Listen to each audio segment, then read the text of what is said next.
What is up, guys? Welcome to the place to find the best waifus of the entire anime industry. Because I have the best taste, obviously. What is up, guys? Special one is the first one to pop in here. I'm guessing you're meaning Yamada. I'm not going to say that. That sounds way too weird, way too skewed. Brandon, what's up? Web Gaming. You should not be live streaming tonight because I'm live streaming. So, obviously, you need to shut down your stream and come over here. Do halt, late as usual. I think the thumbnail summarizes it all. Yamada and Utena. Add Mama and Furin. I thought about adding at least Furin to the thumbnail because obviously if you want clicks right now, you have to have Furin in your stuff. So because it's like one of the biggest shows out right now. Machines for Disgrace. What's up? Tom Brooks. Hey, what's going on? Bebop Dead Chat. Only because you're here. I'm joking. Adrian, what's up, man? Here to slap all the Mashuko spoilers, probably. Yamada S tier. Try. Maybe. We'll see. We all know where she's going. Cheddar, what's going on? Nicholas, how you doing, man? Jerry. Brandon again. I'm not sure why I'm saying names again. G. Miguel, what's up? Yeah, it's gonna be, I don't know. This season for Best Girls, I have to admit, when I was actually putting together the list, hopefully I didn't miss anybody, I'm super excited about certain characters, but other ones is like I'm not as excited. Like this is like a season of like there's amazing shows, and then there's like the good shows, and then there's the throwaways. And I honestly believe, like, when I did my best anime tier list last week, and there was a lot of good shows, but I can't say that I'm like super excited about the characters in them for every single one of them. So I don't know. I might make some people mad this time around with my tier list. There might be a good spread this time around. Ivy is best girl in the end. I put Ivy in here, didn't I? Where's Ivy at? Shit, I'm gonna feel bad if Ivy's not in here. She's gonna be like alone in the list, unfortunately, because there's like no female characters in that show, which is okay because like in the show itself, I'm just wanting as many Chads as possible to surround her and protect her. No, again, because I did put her in here because I had the fortune teller too. Yeah, there she is, right there. Okay, Ivy's here. Phew. Okay. Oh yeah, I added. I just realized you can't see what I'm looking at here. I did add these two individuals in there as well. So we not only have like best girl Ivy in here, we have these two individuals, which if you know, you know. If you know, you know. I'm pretty sure we all know where those characters are gonna go. All right, where was I at? Where was I at? Best taste, Roxy. That's all. That's correct, Jerry. Thank you. That is very much correct. Kiwi S, yes. All right, let's get it out of the way. Stark is best girl. Stark's a good boy. I feel bad for Stark, like every single episode that he's in. I'm thankful that they're taking a break from him so he can relax for a little bit while his wife's out. But poor Stark is just getting, just never treated right. He's literally like the, what's his name? The I get no respect guy. I get no respect. He's literally Stark. That's Stark. That's literally Stark. He just constantly saying, I don't get any respect. Am I going to be on the list? No, Bebop. I'm not going to be on the list. As much as my mother used to tell me that I was a beautiful child, I don't think other people will agree if I put myself as high in a best girl list.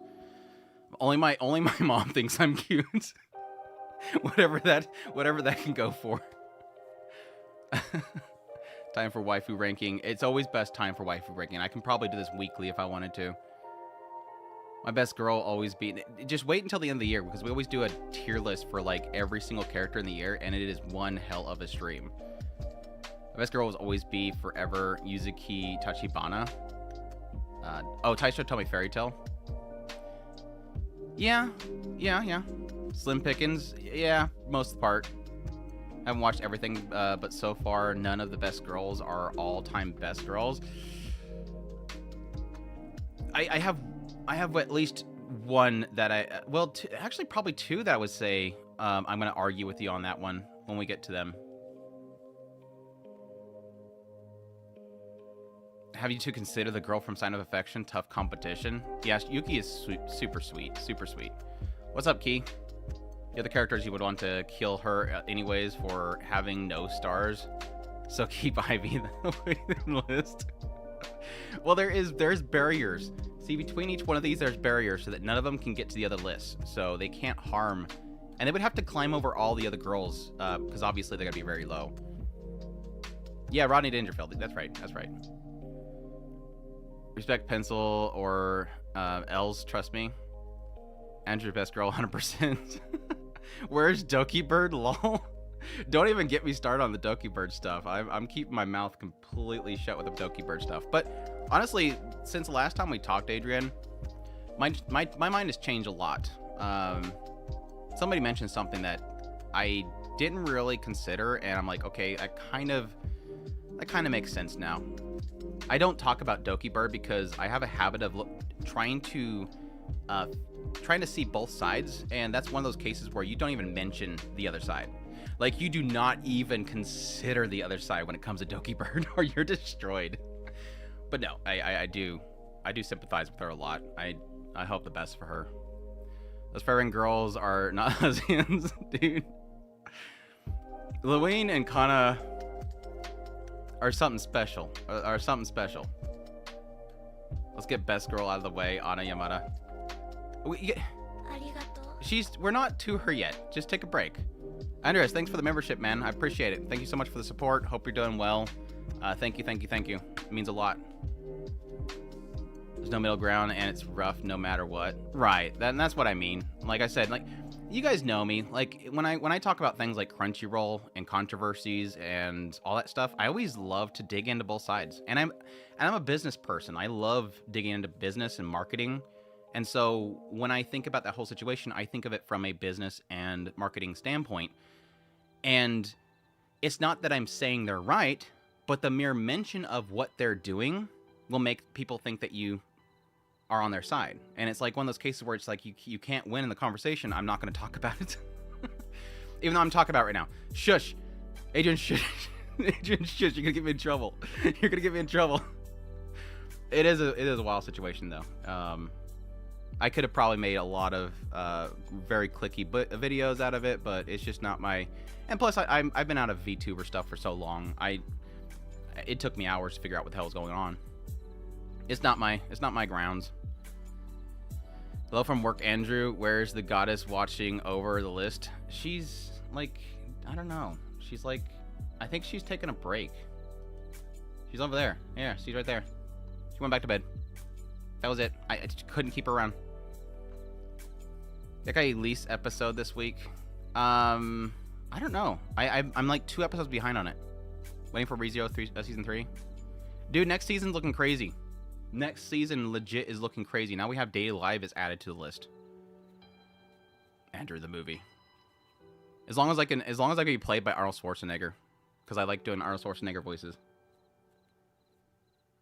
Earn It found some of the all-time favorites through your best anime list. So not so happy about doubling the size of the watch list though. That's literally my goal every single season, is make sure people's watch lists get like insanely big, so everybody can suffer just like me. Should at least be able to agree with Niji has made some bad business decisions lately. Yeah, I mean there's no cutting it. It was terribly handled. My you're gonna get me into. I'm not talking about it. I'm not talking about it. The area that people would probably get angry at me at is the legal stuff, which I like digging into. I don't think people would agree with me on the legal stuff. Do you have Flamo in there? Yeah. As long as a character has showed up this season, I put him in here, because there's some characters that I did not put in the list that were like, there's a ton. Like I could have put the demons in there again from Farron, and I did not. So if they're not, if I haven't seen them this season, I'm not going to put in the list. There might be some like stragglers though, but we'll see. Why explain? You're not baiting me. Funshine, thanks so much for becoming a member of the channel. I'll be doing very well. Thank you so much for the support. It means a bunch to me. Thank you. Darkness. Darkness. Let's kick things off with, let's start things off. We have solo leveling is our first. I was making sure that I'm actually up over here. Solo leveling. This Chin chick, is her name's Chin? I don't know. She's like showed up for like 2 seconds. I don't have anything for her yet.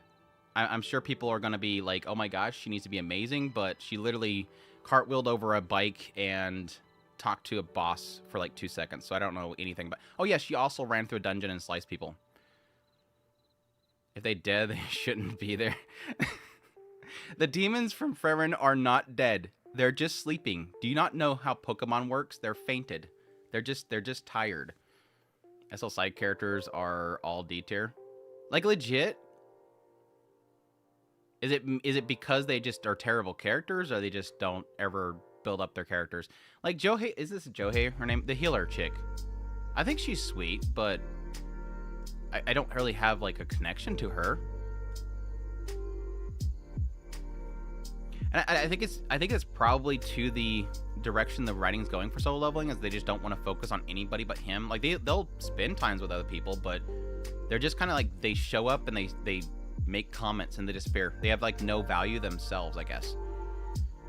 Bros being like D and lower is like gonna be for bad stuff. Next episode of Farron, we're gonna be Poke Center and meet Nurse Joy.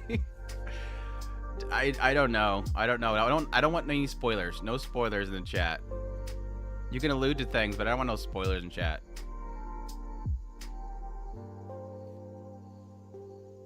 It's just because they're not getting any screen time. It's all about him, and I'm pretty sure that's probably gonna stay that way. Besides Johei, like she's had some pretty decent development with her PTSD, handling the situation differently than what he does. Probably do a Eden raid, so I won't be typing too much. Yamada S tier, Kana S tier, new to the S tier. I have not caught up on Tsukimichi yet. It's like, it's just sitting there, and I keep wanting to go watch it, but then I get sidetracked. But I love her. She's great. Mio's fantastic as well, and she is best girl. Best girl, always gonna be best girl. Will never, ever not be best girl, unless something happened the second season that's gonna make me angry.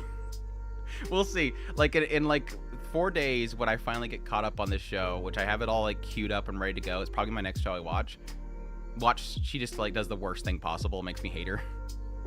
She got a great episode last week. Okay, now I want to watch. Now I really want to watch the show right now. I don't know. It's one of those shows where like I have it all queued up. I'm gonna watch it, but then I'm trying to cover. Well, it also comes with the fact that a new season starts, and I have to make sure that I watch all the new shows and do first impressions and everything. That it's kind of like took a back seat. Like I finally got Tomo-chan, or not Tomo-chan, Tomozaki. Tomo-chan is the girl. Tomozaki-kun. I watched Tomozaki-kun finally, and it's like, geez, I can't keep up on these new seasons.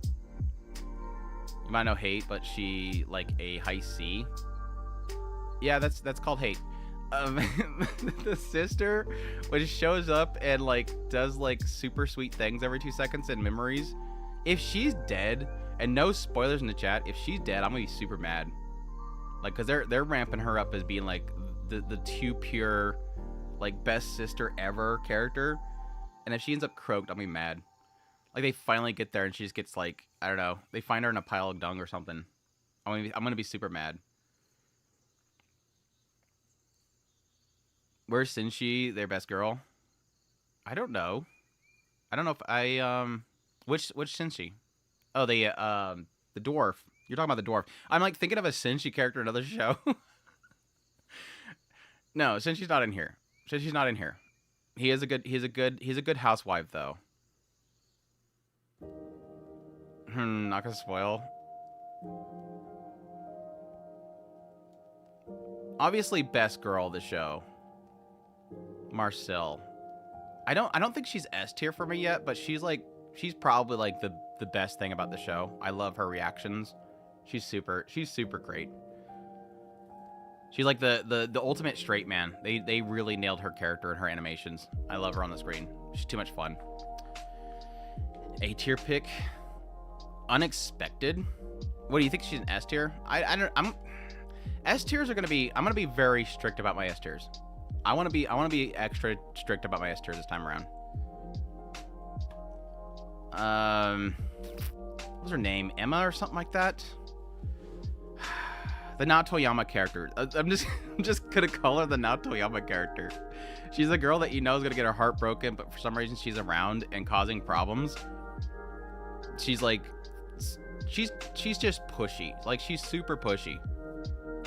I don't think that she's not toxic. I wouldn't call her toxic. I mean, she's just in love. Like I haven't seen her do like mean girl stuff. Like she hasn't done like super mean girl stuff.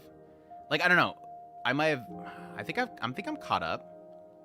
If the next episode she suddenly like, I don't know, puts something in Yuki's shampoo and makes her hair fall out, then I'll say that she's D tier. I don't think she's that bad. But at the same time, she's just kind of there trying to chase after something she can't have. My heart breaks for her. It's not a funny thing for somebody to be in love and not see that returned. She's just a unrequited love character. Thanks for letting me stay the night to make a female character jealous. I mean, she's not wrong. Did she lie? He let her stay the night. Yes, she did do that in order to make her jealous, but again, it's somebody that's in love. I don't think she's done anything that bad. That's not toxic. Your level of toxic super low. If you walk by somebody and they said, "Wow, man, that person stinks," are you gonna like get that mad? I don't know. Maybe I have too thick of a coat on. She's not that bad. And who knows? Maybe it's because it's now Toyama that it makes me want to forgive her more. I'm perfectly willing to admit that. I just knew the moment that she popped up, she was going to be the heartbroken character. Because again, you knew that Yuki and him were going to get together, so it's nothing like... It's not as if like the story's going to end with Emma getting with him. Could you imagine that? The season ends with literally him like getting with Emma and breaks up with Yuki. That'd be great. That would be like the biggest shock in storytelling ever. So glad to say hello to you. Well, I hope you're doing well, man. You're having the I can fix her mentality. It's not an I fix her. I'm just literally, I'm being... I know this is a shocker. I'm going to be very controversial here. It's called empathy. When you establish that somebody has something that they're yearning for and they're hurting, and you understand it, it's called empathy. You don't immediately cut ties with somebody just because they make a mistake. It's empathy. Anyways, we burn everybody at the stake these days. I know. You make one mistake and you just take them right out, right? She'd get canceled on the internet if they put what she did on the internet. Yuki makes a tweet saying, "My gosh, this girl said something that I didn't catch, but somebody told me later on that she said this," and then everybody cancels her. Gets her fired. Empathy, yes. Never heard of it. Sounds like fake news, right? The friend, she's great. I have no connection to her, but she's a good girl. She's looking out for Yuki. She's trying her hardest. I'm all for her. Yuki.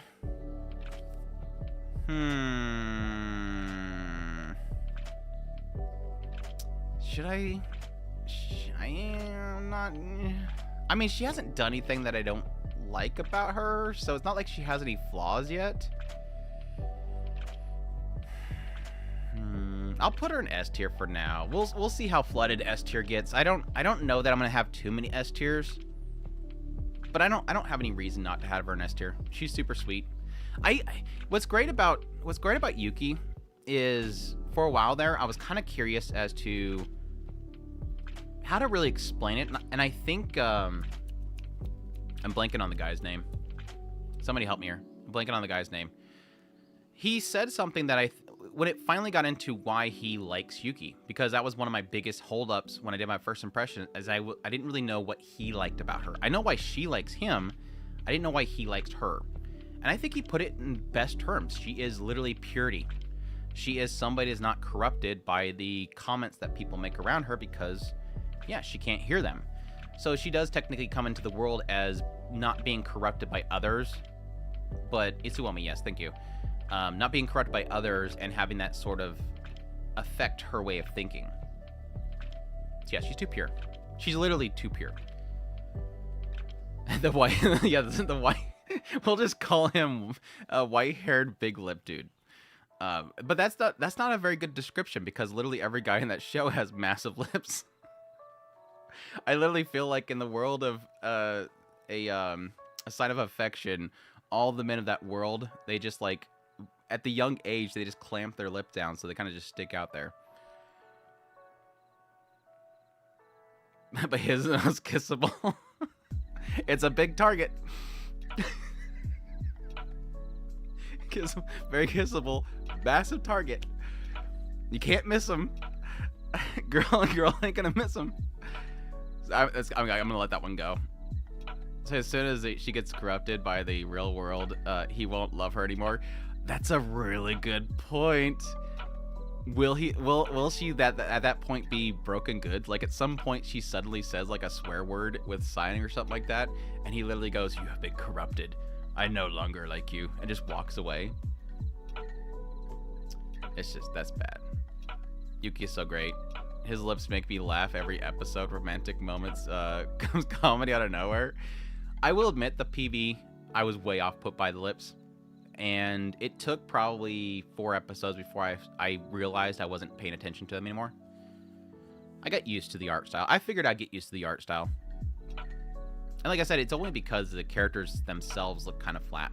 And for some reason, there's like anyways, I'm beat that dead horse. Gotta have the shoujo thing. Yeah. It's literally a silent voice shoujo version. So it's got the angsty teens and the men all fighting for her. You have the rough guy, you have the one that's like all overbearing, and you have the other one that's just kind of nasty. Because I don't know why shoujo really love nasty men. It seems to be it's like that whole controversy around Lovely Complex. It's like Westerners don't understand shoujo. Like there's so many people in the West that just don't understand shoujo. I won't admit that I understand shoujo. I've watched a lot of shoujo. I used to have a ton of shoujo given to me for review by Right Stuff. Junjo Romantica. I don't get it. I don't get the what women like in men with a lot of Japanese media. They like mean guys, basically. Forcefulness, all that kind of stuff. And I think that probably comes from the culture. There's probably a lot of women in that culture that they probably don't want it, but they like the idea of men that are forward and pushy because they're so used to timidness. That's exactly how I described it, a silent voice, but in college with shoujo art style. I wish all the JoJo character deformities don't affect me anymore. It's a good starting point. It's a good starting point. That's a good way to that's literally like the Dragon Ball Z time chamber, hyperbolic time chamber. Anyways, What was the name of the MC from Ore Monogatari? Oh gosh, those lips. I don't remember, but no, yeah. The xylophone, the rap part when he's trying to practice to kiss, he used the rap. That was so good though. I did not like that show, but that was a great scene. And the hiding under the bed. It had some good moments in that show, but that wasn't my favorite. Actually, a lot of girls this season. Moms, teachers, senpai, students, girls, magical girls. I mean, we are eating good. It's a good spread. This season is a good spread. Okay, the overly obsessive demonic sister. S rank for Kiss X Sis. What does Adrian think?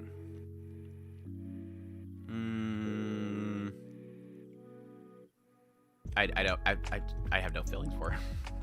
I'm just joking. I have no feelings for her whatsoever. I think she's probably one of the more interesting aspects of the show, but I have no care for her whatsoever. Her hair is spiky. Well, it happens when you turn into a demon, apparently. Your hair just turns spiky, and you get, like, massive chest and everything.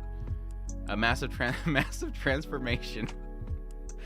Probably best girl of the show. I like her a lot. Not that that's saying much, but she was easily my favorite episodes. She's super cute. I don't have any feelings for Kyoka. Her name is, I think, Kyoka.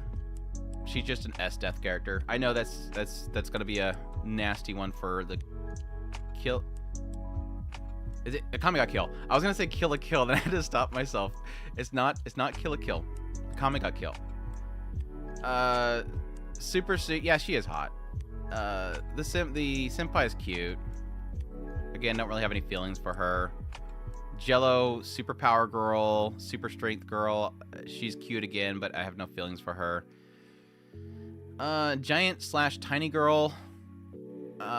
She's easily, I don't know. Who's my favorite? I think she was my first. She was my favorite until she had her episode.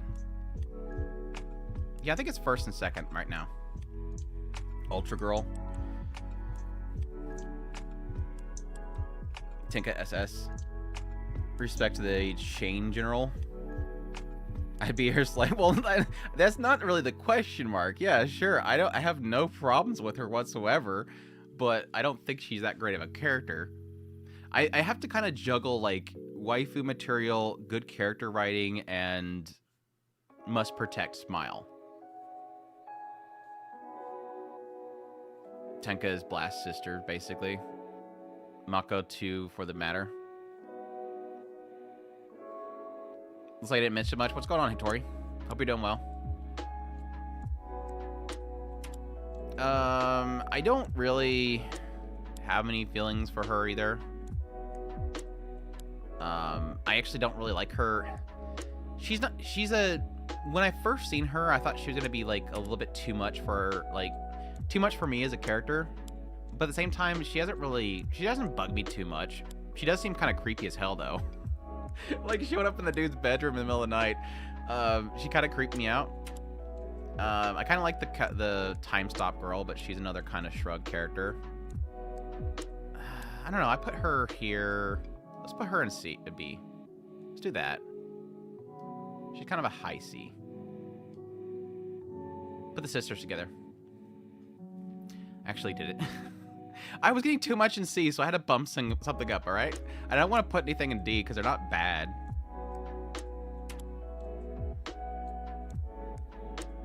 Danger in my heart, I mean, Yamada is an S. But the rest of the girls are good. Or A. Dude, yeah. We're here, okay? For once, somebody's talking about Danger in my heart, and we're actually up to Danger in my heart, so... Yeah, massive question mark now. Alright. Was it, it's Hana, right? I think her name's Hana, right? She's sweet. She's a solid high B, probably. Kana. She's going S tier. I was debating it earlier, but I think I'm pretty good at. Oh, it's Hara. I thought it was Hana for some reason. Hara sounds right though, because I want to say that it wasn't Hana, and I keep thinking it's Hana, and then I correct myself with Hara. But no, Kana is great. Kana is literally like one of my favorite big sister characters in anime in a long time. Like, I love big sister characters, don't get me wrong.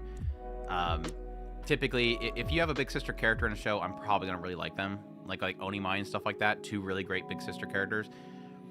And Kana's just like working. Like, she's got so much heart. And it bugged me so much in the first season because it really did feel like he assumed that she always hated him. And every time she did something for him, he assumed that she had bad intentions. And I knew the entire time, I'm like, no, she's a sister. She loves you. And like, finally this season, it really does feel like they're kind of getting very comfortable with each other. And I find it like just super rewarding. Like, she's constantly trying to do everything for her or for him. Yeah, it is a puberty thing. I mean, the way it was kind of portraying it was that all they could think about was memories when they were younger, and she was like nasty to him. Well, she was obviously nasty to him because they were siblings. They're gonna fight a lot. But yeah, just seeing like her just gushing over the fact that she, her brother is doing that speech and everything. She's like super proud of him. She's sweet. I love her. And plus, since she's like adult, apparently at this point, they have to have her be the ecchi all the time, which I'm not gonna argue over. Like, her and her brother were squealing together. They My Heart girls are all great. Kana screenshot oil cheek wife was so funny. And that was actually anime original. In the if I remember correctly, the manga was different. So it worked. I thought it was great. Anyways, Kobayashi, she's alright. She's alright. I'd probably put her low B. Like, she had much more present in the first season. This season, she's not really doing much.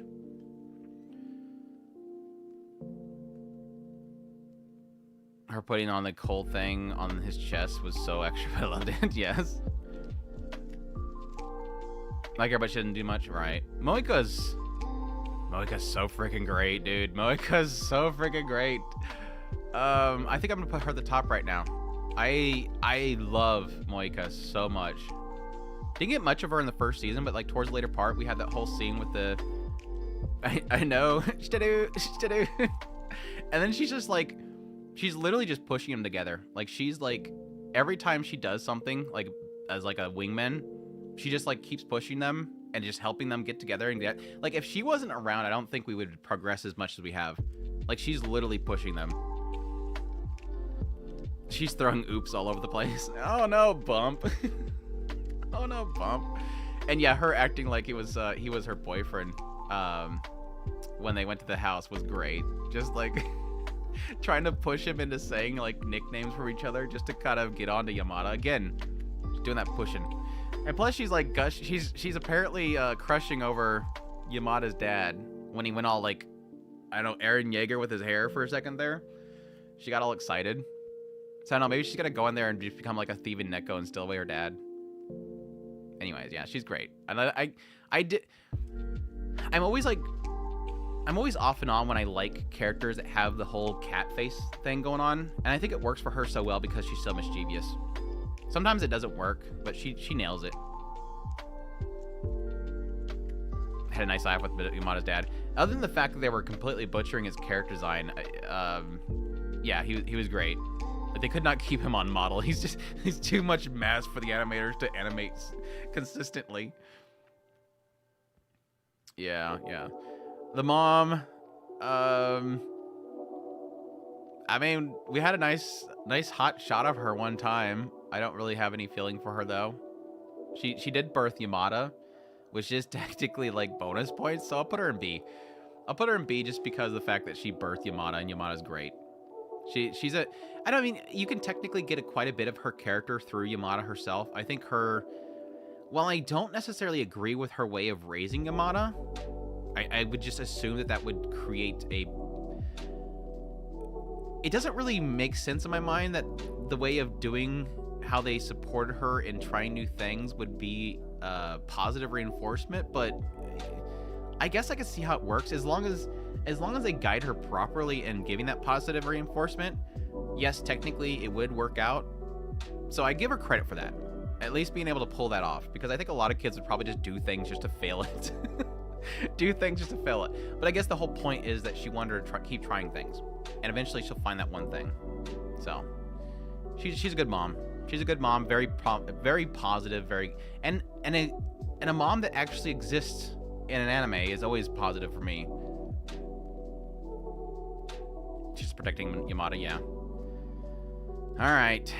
Let's just go right up here. Let's just climb up all the way up the top. Moika was keeping the seat warm for her. Moika was just keeping that seat warm for her to come up in here and sit down right at the top of the list. I don't know. I'm pretty sure she's probably going to hold on to this seat. I don't think... There's some that I gotta debate. We're gonna debate a couple of these, but I think she might stay there to not be dethroned. Yeah, we'll see though. But no, Yamada's great. I love her character. I love that I love her character despite the fact that we don't get any inner dialogue for her. Like it's all from her actions. I love seeing her timidness. I love her trying to push herself. Her being goofy when you know that she's uncomfortable. They just nailed her character. Like Yeah, I can attribute it to the writing, but I think it's also in the adaptation. Like, if they keep adapting this series, I'll never read the manga, because I think they're just doing a phenomenal job of just animating her character. And the Seiyu, my gosh, the Seiyu just nails her voicing. I just love it. I can feel her emotions through her voicing. I like her a lot, definitely S tier, but no higher. She's definitely S tier, but no higher. So if there was an SS tier, she would not go in SS tier. I gotcha. Best part is like a personal view of relationship. Manga's just as good in my opinion. Yeah, I'm poking back at it back and forth as the shows go along, but I don't want to read ahead. That's what I like. I like the idea of having a series like this where you never know what they're thinking. I mean, she speaks what she's thinking, and I love how I can draw the conclusions, and then eventually when she does speak up, it makes sense. Because it kind of connects with what I've kind of felt with her character. SS tiers for like Maren and Rem.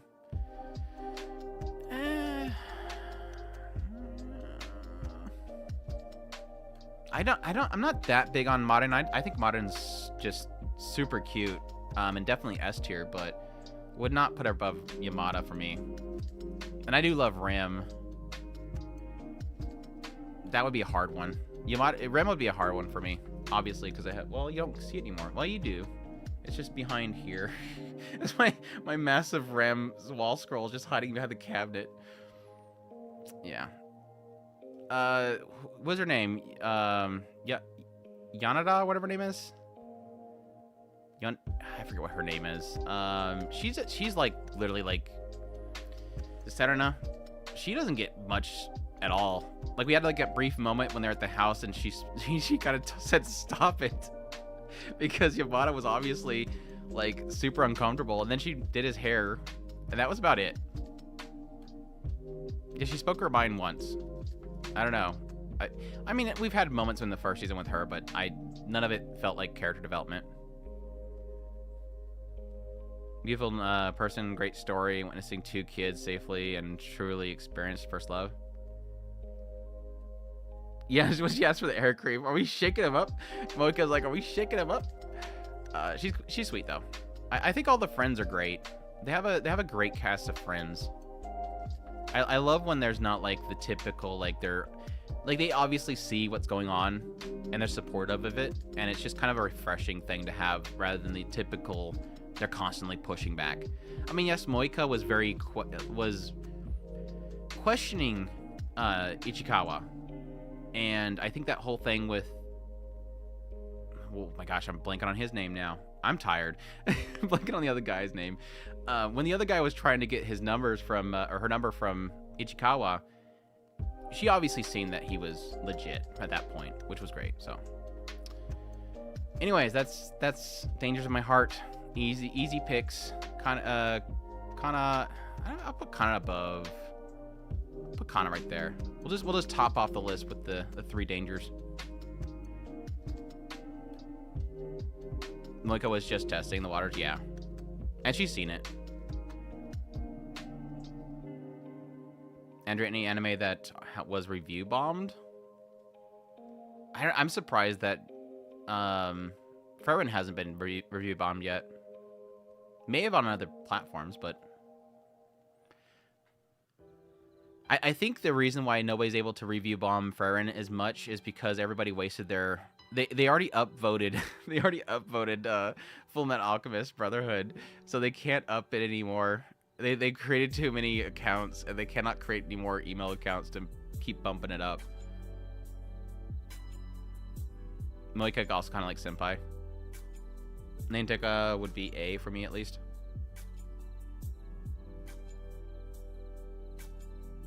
The princess I don't have any opinion on yet. She's just kind of there. Where am I gonna put Rika? The thighs-less Rika. The Rika without massive thighs. It's Rika, right, from Dynazenon? She's totally legit like Rika. Somebody pointed that out to me. I was like, there's something about her, like, she's absolutely gorgeous, and I love her character. And then at some point, somebody's like, it's literally Rika. And I'm like, that's true. She kind of looks like Rika. I don't know that I want to put her high, but she literally is like the only thing I like about the show. I think she actually has a pretty good story in the idea that she just wants to get away from her life. Her whole little like breakdown that she had in the cave, I think really did help her character. But yeah, the show itself's not that great, so that kind of impacts her a little bit. The magic done right. I do like Rose, like a Ghislaine master. That is literally what I felt was like a Ghislaine character. I've read the comments about the Isekai Onsen series that is available legally on Cool Mike. It is available on somewhere else, but no, I haven't looked at the comments about it. It's not a great show. Doesn't need to be a high spot for me as well to find out for us. End us, or she'll end us. Healing magic characters are really boring except for our main guy and Rose. See, I don't really care much for Rose. I mean, I think she had a great introduction, but she's just a gruffy character that's just kind of throwing him around. I get like a little bit of a vibe of, yeah, kind of like you were mentioning earlier, the Ghislaine character, like just kind of like a guardian character, sort of like the big teddy bear. Like deep down inside, she does care for people, but at the same time, it doesn't really show too much. She just kind of tough love, I guess, is the best way to put it. But like overall, I just don't really care much for her.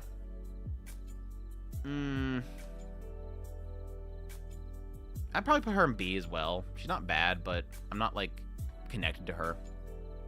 She got a hidden soft side. I'm waiting for that. I'll wait for that to finally pop up. I haven't seen it in the show yet. To me, the show is fine. His healing is a big fight. Bad, basically, is like a test of patience. I'm just waiting for like a nice gimmick to the healing. And so far, it's like the wrong way to use healing. It just doesn't really feel like they've done anything too wrong with it. Done with a heart of gold.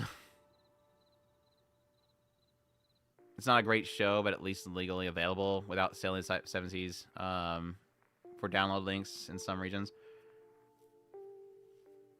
Yeah, I stopped really caring about it after I did my first impressions on it, and plus the fact that it started censoring it. Oh, you're talking about the... Yeah, that's what I kind of figured you were talking about. Mommy Gal. Mommy Gal, she's great. I'll put her right next to the other mommy. We got 2 really good mommies in this season. And they're both technically very well equipped. But I think I like the scenes with this mom a bit more. Okada Gal's mom was very flirtatious and trying to be a wingman for her daughter, which is fantastic. Got a lot of laughs out of that whole scene. I haven't seen the recent episode where he runs into her, so I'm missing all that whole scene. I'm just going based on the car scene. Another nice show. Male protagonist is just there.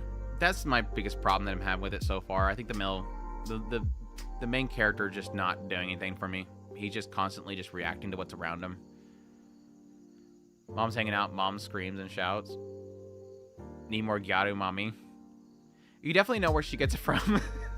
At least with Hokkaido Gal, you know exactly where her daughter gets it from. Which her, I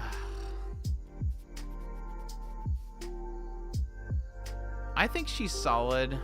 I'm gonna put her an A for now. I might bump her down to B. She's like a high B, low A for me. I think of all like the shows about like the perfect waifu shows, harem comedies with the perfect yaru girl, I think she's easily one of my favorites. Like she's just I think all around she's a solid character, a solid person. They got a great build up for her so far, rediscovering what she likes about Hokkaido, and I don't know. I think overall she's got a good personality. I think the thing that sold me on her was the moment that she did something. She climbs up inside that little that little igloo and the snow fort, pulls him in there, and just looks extremely suggestive. And then they get out of there, and the grandma's like questioning him and his relationship. I like how she doesn't back down. Like typically with those situations, it's always like, okay, she goes her separate ways, and the next day she looks all mad because she thinks that he hates her. And then it goes in this big long drama beat. No, she legit is like, no, go this way. You're gonna get, like, she immediately thinks about the grandma. Like, no, don't go that way. You're gonna get hurt. She just basically takes care of the grandma. And I thought that was like, I really like this girl. Like suddenly I really like this girl. Like she went from just being like eye candy to being like a legit good person. Fuki is A material, amazing. Don't get me started on the freaking subtitles. It's actually what was it? Ame and Zing. Yeah, wasn't it Ame and Zing? It was like, okay, fine, that's fine. I don't care. That's better than saying sus and stuff. The subtitler, I'll take that. But the mid one, them subtitling it mid, that made my eye twitch for like 30 minutes straight. Like I couldn't stop it from twitching. It was just, you did not just say mid. Please, you did. Why subtitler did you say mid? It's no, we're not doing this now. Please. The subtitlers, the translator, they've discovered the word mid, and now they're gonna use it in everything. What's the kids saying these days? Oh yeah, mid. Let's start putting that in our subtitles. It's like they look at Google Trends and like, they go to Google Trends and then they set the age bracket to like, I don't know, 12 years old, and then they look at the most searched terms and they go, oh, that's what the kids are saying these days. Let's go ahead and put that in all the subtitles. I don't know. Well, I mean, it's just like the whole situation with sus. It's not so much that sus is a term that is new. It's been around for a long time. It's not like Among Us made the term. Mid's the same way. It's not a new term. It's just in context to what society uses it as now is what annoys me. That's just like, terms change all the time. The meaning of words change all the time. Words that people used back in the day, now if you say it on YouTube, you'll get banned. But back in the day, you could say it all the time because you were either using it in its derogatory term or you were using it in a way that everybody just found fun. Everything changes over time, and yes, that's kind of one of those cases where society has co-opted the word sus and stuff. This is a long discussion. They've co-opted into these new things, and that's what annoys me about it. Because now mid is basically, if you look at any tweet by, say, Crunchyroll or High Dive or a company about their new show coming out, you look in the comments and it's constantly mid. It's just a way of saying that the show sucks. It's just not great. And it's funny as it's not. People don't use it like, yeah, people call it mid for a show that they would score 7 out of 10. People use it to describe shows that are 3s. Like shows that are bad. It is now the bad term. Like it's no longer it's a middle of the road. It's literally bad. But that makes sense because for most people these days, if it's not a 10 out of 10, it's garbage. If it's not the next big shonen, it's not good. So anyways. So if we're talking about good Hokkaido gals. Yeah, you can't say bleep anymore. Exactly. I don't like this popular show. It is literally it's the replacement for overrated. Yeah, a lot of people use it as a replacement for overrated. I don't know who this chick is. I'm sure she'll be fine. I have no feelings for her whatsoever. I'm not gonna put her there, otherwise people get angry. I don't like her character design. She looks like a walking, I don't know, ice cream cone, which I'm sure many people will probably find that to be very appealing. I mean, any show that is mid is going to be forgotten. If the show is good or bad, it's memorable.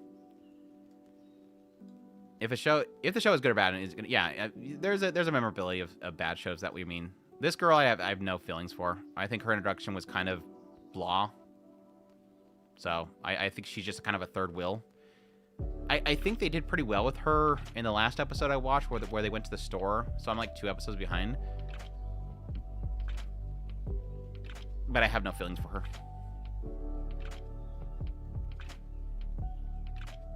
Will Andrew give me Akino Hokkaido purple hair girl your view?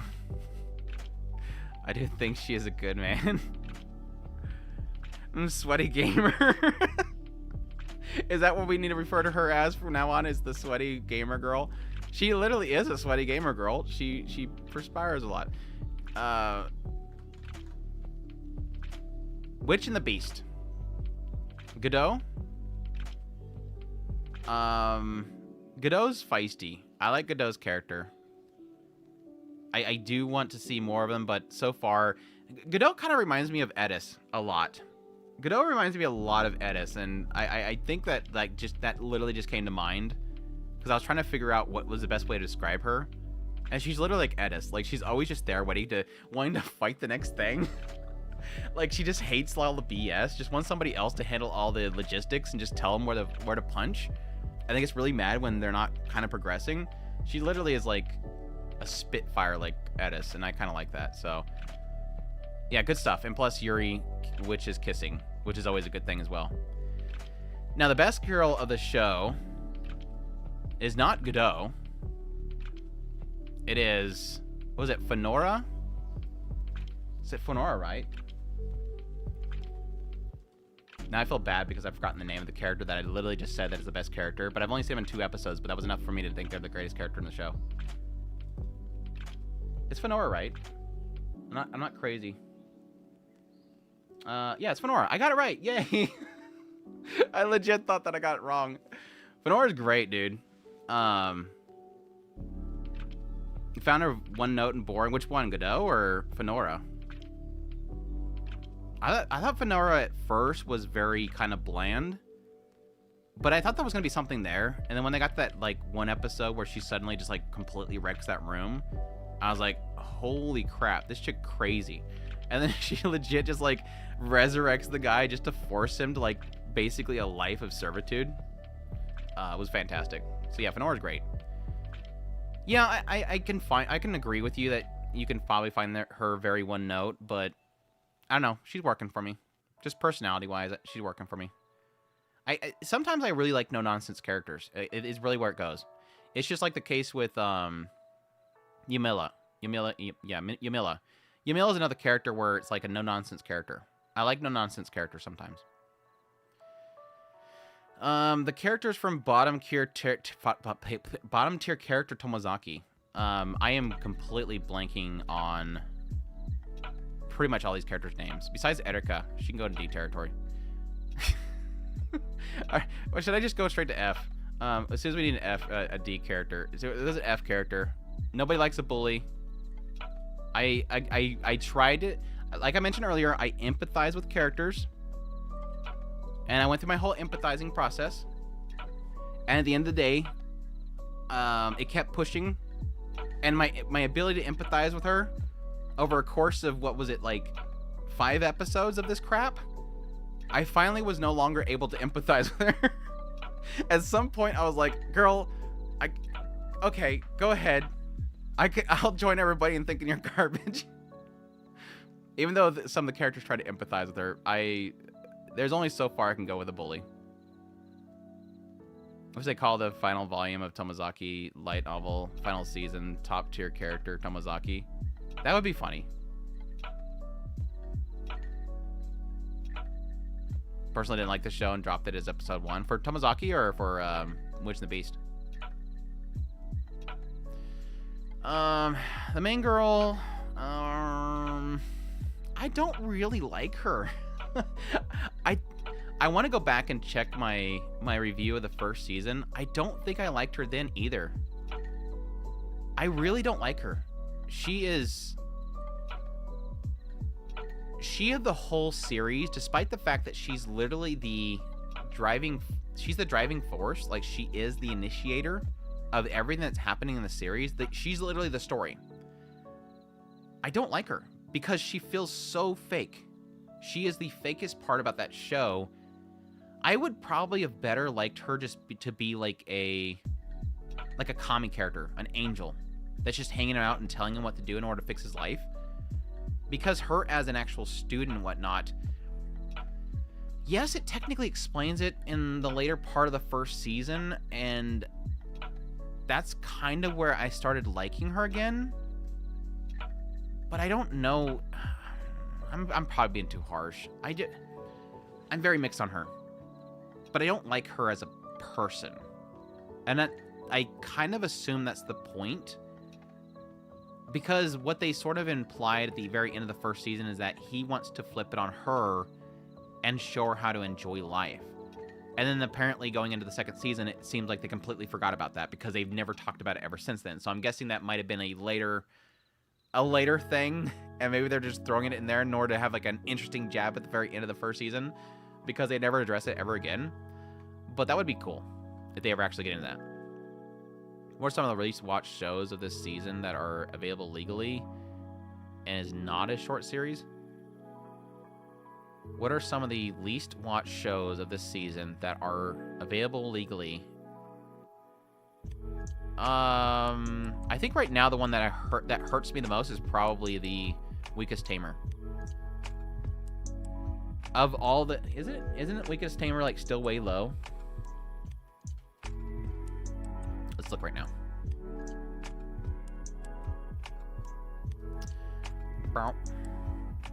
Sorry, getting sidetracked. I think I have it still set to in order of popularity. I think Weakest Tamer is still the lowest that this one hurts. This sucks. Cause that's like what 31st? Is it 31st? Seriously? My gosh, dude, that deserves to be way higher than that. Because that's literally like my favorite show this season. Elise is really good as well. That one should be higher. Oh, Sengoku Yoku, this one hurts too. This one actually just got really good. Big Bang Bravern, this doesn't surprise me, but that's like incredibly low for that. Yeah, of the lowest ranked shows, I would probably say Sengoku Yoku and Weakest Tamer are the one that hurts the most for me. But Dr. Elise, Urusei Yatsura, and Bang Bravern is probably like 3 others that should be higher. The rest I don't care. Ishura is really good too. 7th Loop's an incredible one. That one should be higher. 99 should be higher. See, like up here, it's like Mashal, I don't care. Classroom Elite, don't care. Soul Leveling's good. Healing shouldn't be this high. Even Hokkaido Gal shouldn't be this high. Danger should be at number 1. Witch should be higher. Gushing should be higher. This should be higher. It's a very weird season. I'm gonna have a lot of fun doing my your top favorite shows are not that great or whatever video. For those who don't know, around the episode 8 point, I will go and look at the Japanese rankings and I will compile it all and compare it to the Western rankings on sites and figure out what's actually doing really well. I know that like Freren right now is actually chopping actual like Japanese television charts, which typically do not have seasonal shows on it. It's always like Doraemon and stuff like that. And it's actually on that chart. It's doing really well. I would imagine Bravern would be really high in Japan. We'll see. Anyways, got sidetracked. I think she's super cute. I really do like her character. She's probably an A for me. I find her incredibly boring, but she's sweet. I don't have anything. I don't I don't dislike her. I don't find any fault in her, but I do find her boring. And that's kind of her character. She's the timid, can't speak up, bookworm girl. I know people love that kind of character, but she's sweet though. Best girl, easily best girl of the show. I'm gonna put her above Kana. I'm gonna put her above Moika too. She's literally best girl of the show. Like, she was my best girl in season 1. She's my best girl in season 2. She's got great personality. She looks out for others. She goes out of her way to help other people.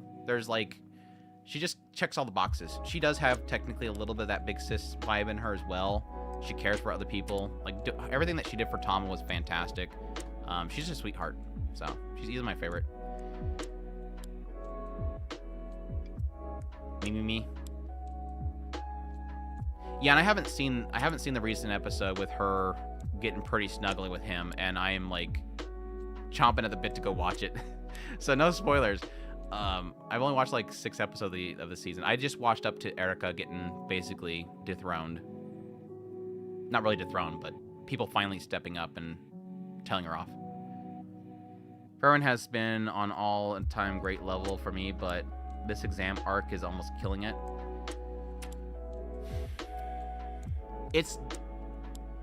You're not wrong for feeling that way, because I kind of feel it.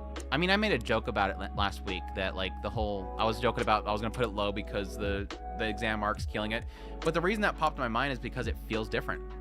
The exam arc feels so different from the rest of the show, and I was kind of afraid of that when they first started talking about doing the exam. I'm like, oh crap, it's gonna get sidetracked. But they're still doing a really good job with it. Like, I'm still loving it, so it's not affecting me that much. The random coworker that showed up like some random episode, she's like super cute and I want more of her, like badly, but I have no feelings for her yet, so I'm gonna put her in C. But hopefully we get more of her, the coworker, because I don't think she was in the first season, was she? She's like randomly showed up when he was trying to figure out what to do with Erica, and I was like, who the hell is this chick? I like her. Her is a 10 and 10 every way. It's super good. It's a super amazing series.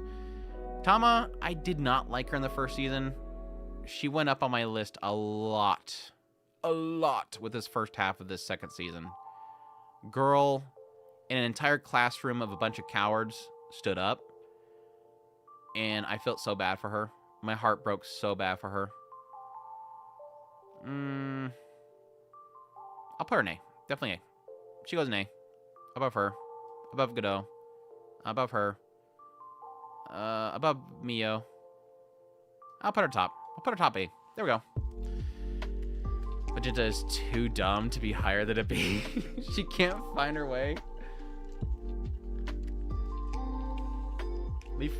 Are we at gushing? Is that what you guys talk about gushing? We are talking about gushing. Let me take a break real quick. It's a perfect time for me to take a break because we're at an hour in. So let me be right back and we will continue gushing over Magical Girls. As soon as I can find my be right back button. There might be a right back button.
thought my Doge wanted to join us, but apparently not.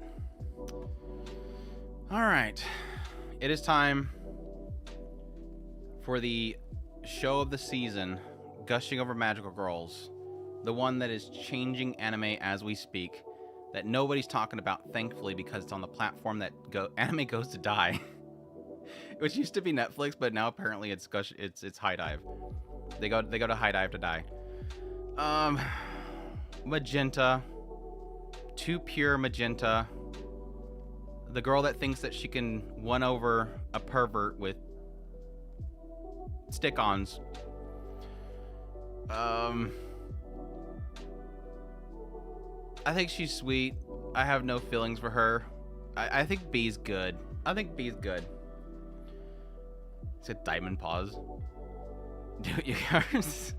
Guys are magical hot Power Ranger guys. Should be Ichi show. Well, wasn't that there was a show like there was literally a male version of this a while back. It wasn't like this thirsty, but it was kind of in the same area.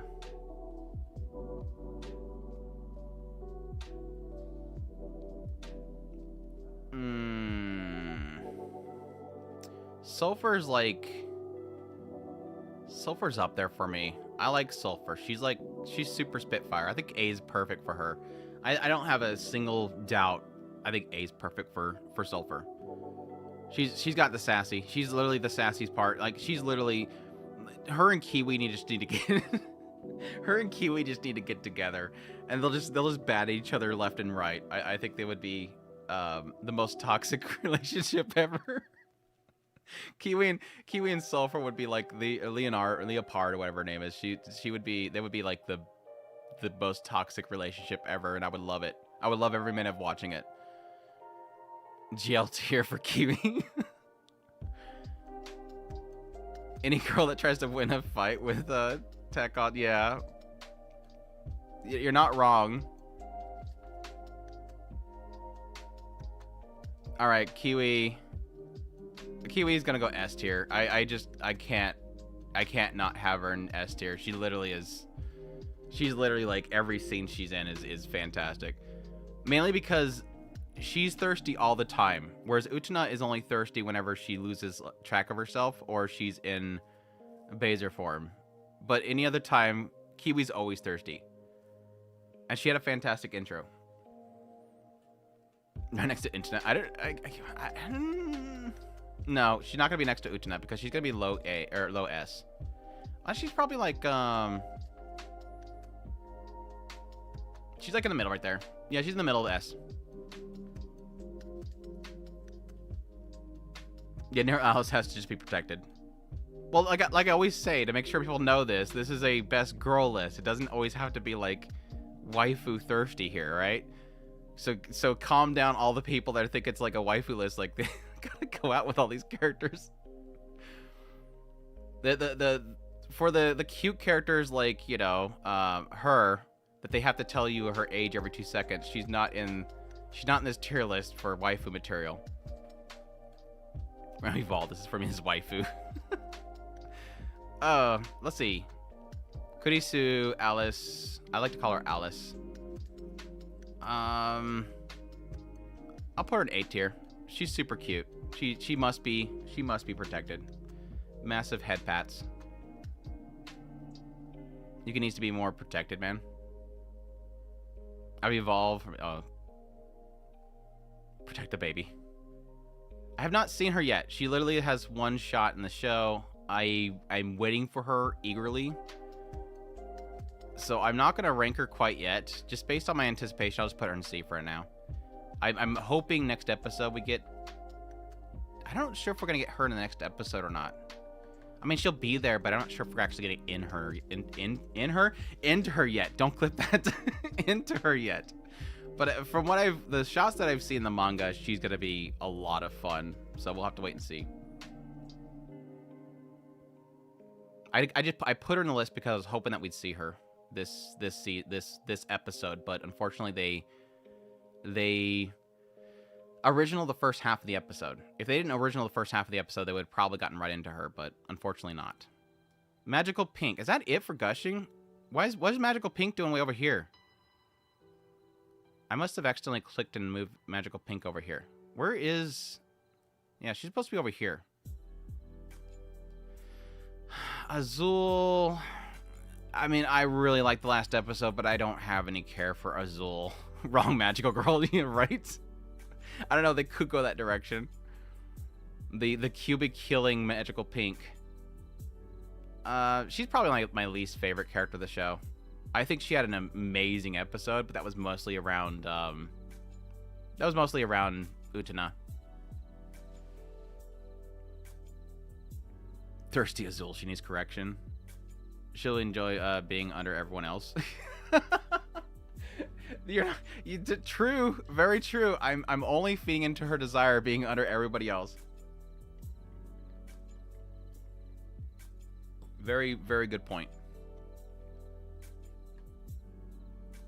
But yeah, I do like her story. Like, she's probably seen the most like crazy twists and turns so far. But yeah, it's not like we've gotten a chance to get anybody yet. Utena's speech was fire. Utena, is it a question mark? This is like, she's right under Yamada. Like, she's not gonna beat Yamada, unfortunately. But I love her.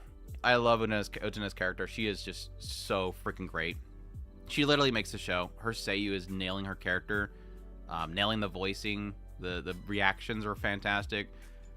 Just everything all around is just a really great character. Like I always say, I say it every single time, so this is going to be repetitive for those that have been around for a while. What makes this series so great is because, yes, the ecchi's there, and that's literally what it's there for. But what underneath it is that, like, the scent and the madness that I absolutely love, and she's just playing into it so well.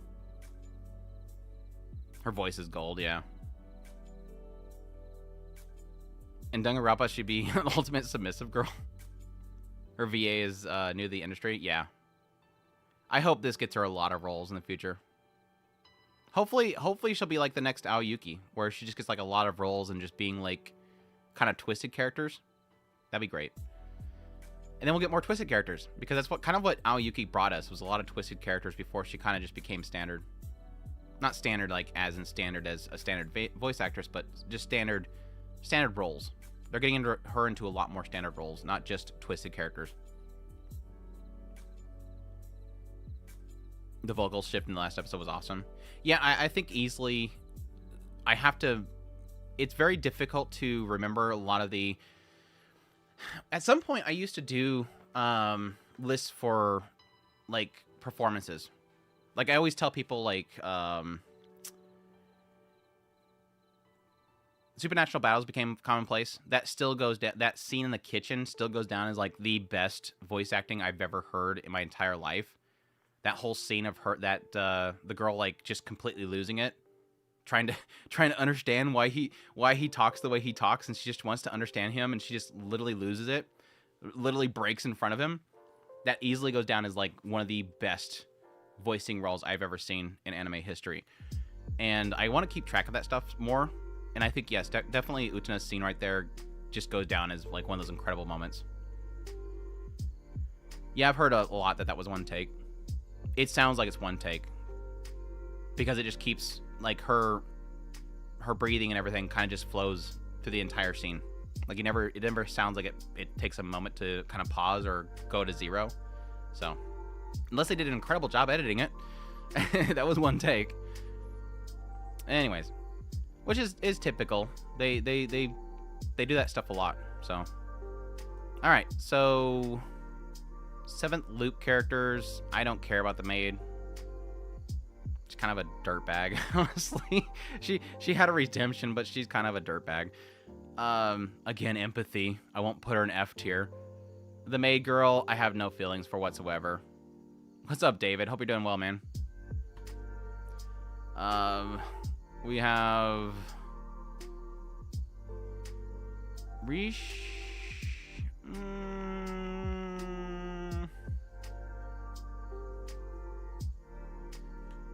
I'll put her in S for now. I might take her down to A, but I really do like her character. She's got a lot of life experience. I love how she applies life experience. She's got that spunk in her. She's very level-headed. She's kind of a very rare character that I can honestly see myself kind of just hanging out with and talking. Overall, I think she's just a really solid character, so. That's it. That's all I had. Is Riche the only character in that show, female? Oh, no, I did the two maids, so okay, that was it. Okay. She's so OP. D for dits. All right, not seventh loop. Level 99, Demon Lord. For now, she's trash. She's trash. She's generic main character for an Otome game. She's just whiny all the time. I hope that at some point they do something with her, but right now I just don't care about her. She could literally not be in the show and I'd be just as fine with it. The actual villainous character, didn't get much of her, so I don't really have an opinion on her. She's not bad, but at the same time I don't really care. I kind of was hoping that we get more of her because of the ED. So maybe she pops up here soon. She's so generic is painful. She's literally a Toma game generic, and I think that's intentional, but doesn't make me like the character. She's literally an NPC, yes.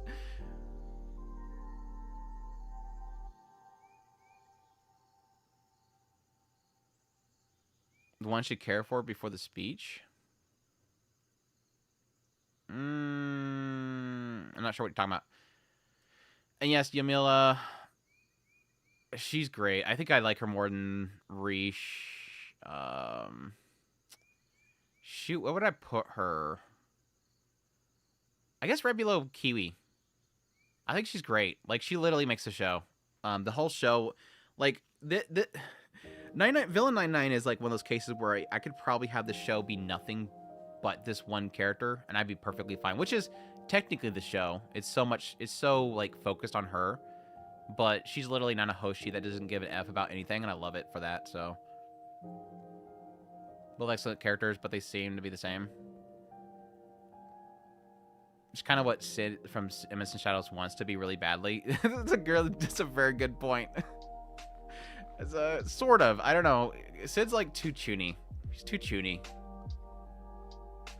The pad, yeah, she nails the deadpan. Like the whole Yadasu. Or like, would you marry our son, Yadasu? And I love how they just bump up her volume just to make it like more emphasized. She's great. I love her. She's super solid. Keep blowing the stupid horn. I love it. Okay, so insta death ability. I literally, she's the only reason I watched the show. The Kanane girl, Donada, she's like literally the only reason I watched the show, and it's because of her reactions. Not that I think she's a great character, but her seiyu's fantastic. But she's literally the only reason I watched the show. I don't care about the vampire. I have no opinion of her, and Xion Chick can die. There you go. Super loyal carry. I did like a comment that she made in this recent episode I watched where like it literally solidifies the idea that whatever he kills, she believes that she's the one killing it too. Like she's literally kind of putting herself with his responsibility, which I think is, it feels like it's probably going to be very important to him. I mean, obviously he reacted to it, but I think it's going to be probably very important to him when he actually get into his character, if they ever actually do. Those has 2 S's in it. That's true. The whole point of those characters are to be fodder for the death joke, right? Which is kind of killing it for me, honestly.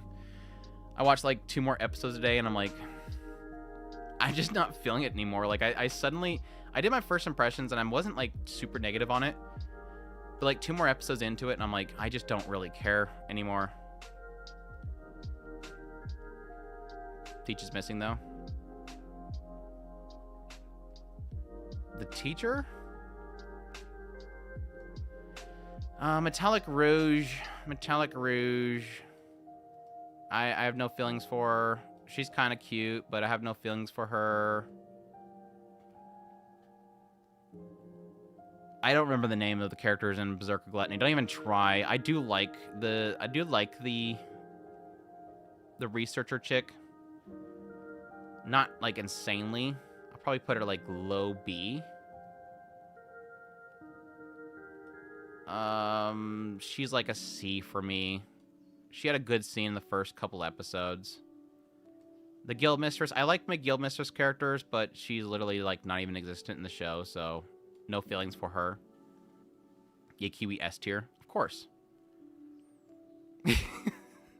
That's the joke, Foreign. You're not supposed to point out the joke, Foreign. I just call it Berserker Gluttony because it's literally came right after Berserker Gluttony, and it has kind of a similar setup. I do like a lot more than Berserker Gluttony, but yeah, that's the joke. I'm sorry. I'm sorry you had to point out the joke. I have no feelings for the random chick that she found in the dungeon. Metallic Rose is a show that I wanted to be an awesome duo tale, two girls hanging out and having fun, but instead I'm getting Detroit Become Human. As I haven't played Detroit Become Human, but that sounds very much so. I mean, the opening sequence shows them getting on the truck and stuff, so yeah, I want to like it. I really do. It's got good vibe. It's got a good vibe to it, and the charm's not landing. The character chemistry is not landing, and I think it's because they don't spend enough time together. Like, they could have like some really good chemistry between Rouge and Naomi, but they don't. My bad, I just thought you legit misspoke. No, I think it's more the fact that I tell the joke too much that I just do it automatically. So it's technically a misspoke, but it's me playing my usual joke. I have to go, but have to say, love your videos, love the stream, podcasts, like the chat, and agree to behave. So glad to be part of a friendship, fellowship. All right, man, take care, Halt. Good to see you. Hope you do well. Have a great rest of your day. You're saying day? I don't know where you're at. Night, day, whatever you have. Like Metallic Rose, the OP is basically loop half. I get a kick out of the fact that the Metallic Rose OP has literally a Licorice the Coil scene, and they don't really nail it. Like, they don't nail the butt kick thing. Where are the Kote girls? I haven't even started the third season. I doubt I'm going to start the third season. The second season ending kind of, I got tired of it, unfortunately. Ghislaine Ghislaine's like a solid. I really don't care for these girls, unfortunately. I've read through the manga, and I still don't care much for them. Ghislaine's okay, though, C. Big busty main girls, C. The shut-in Sylphie is like, I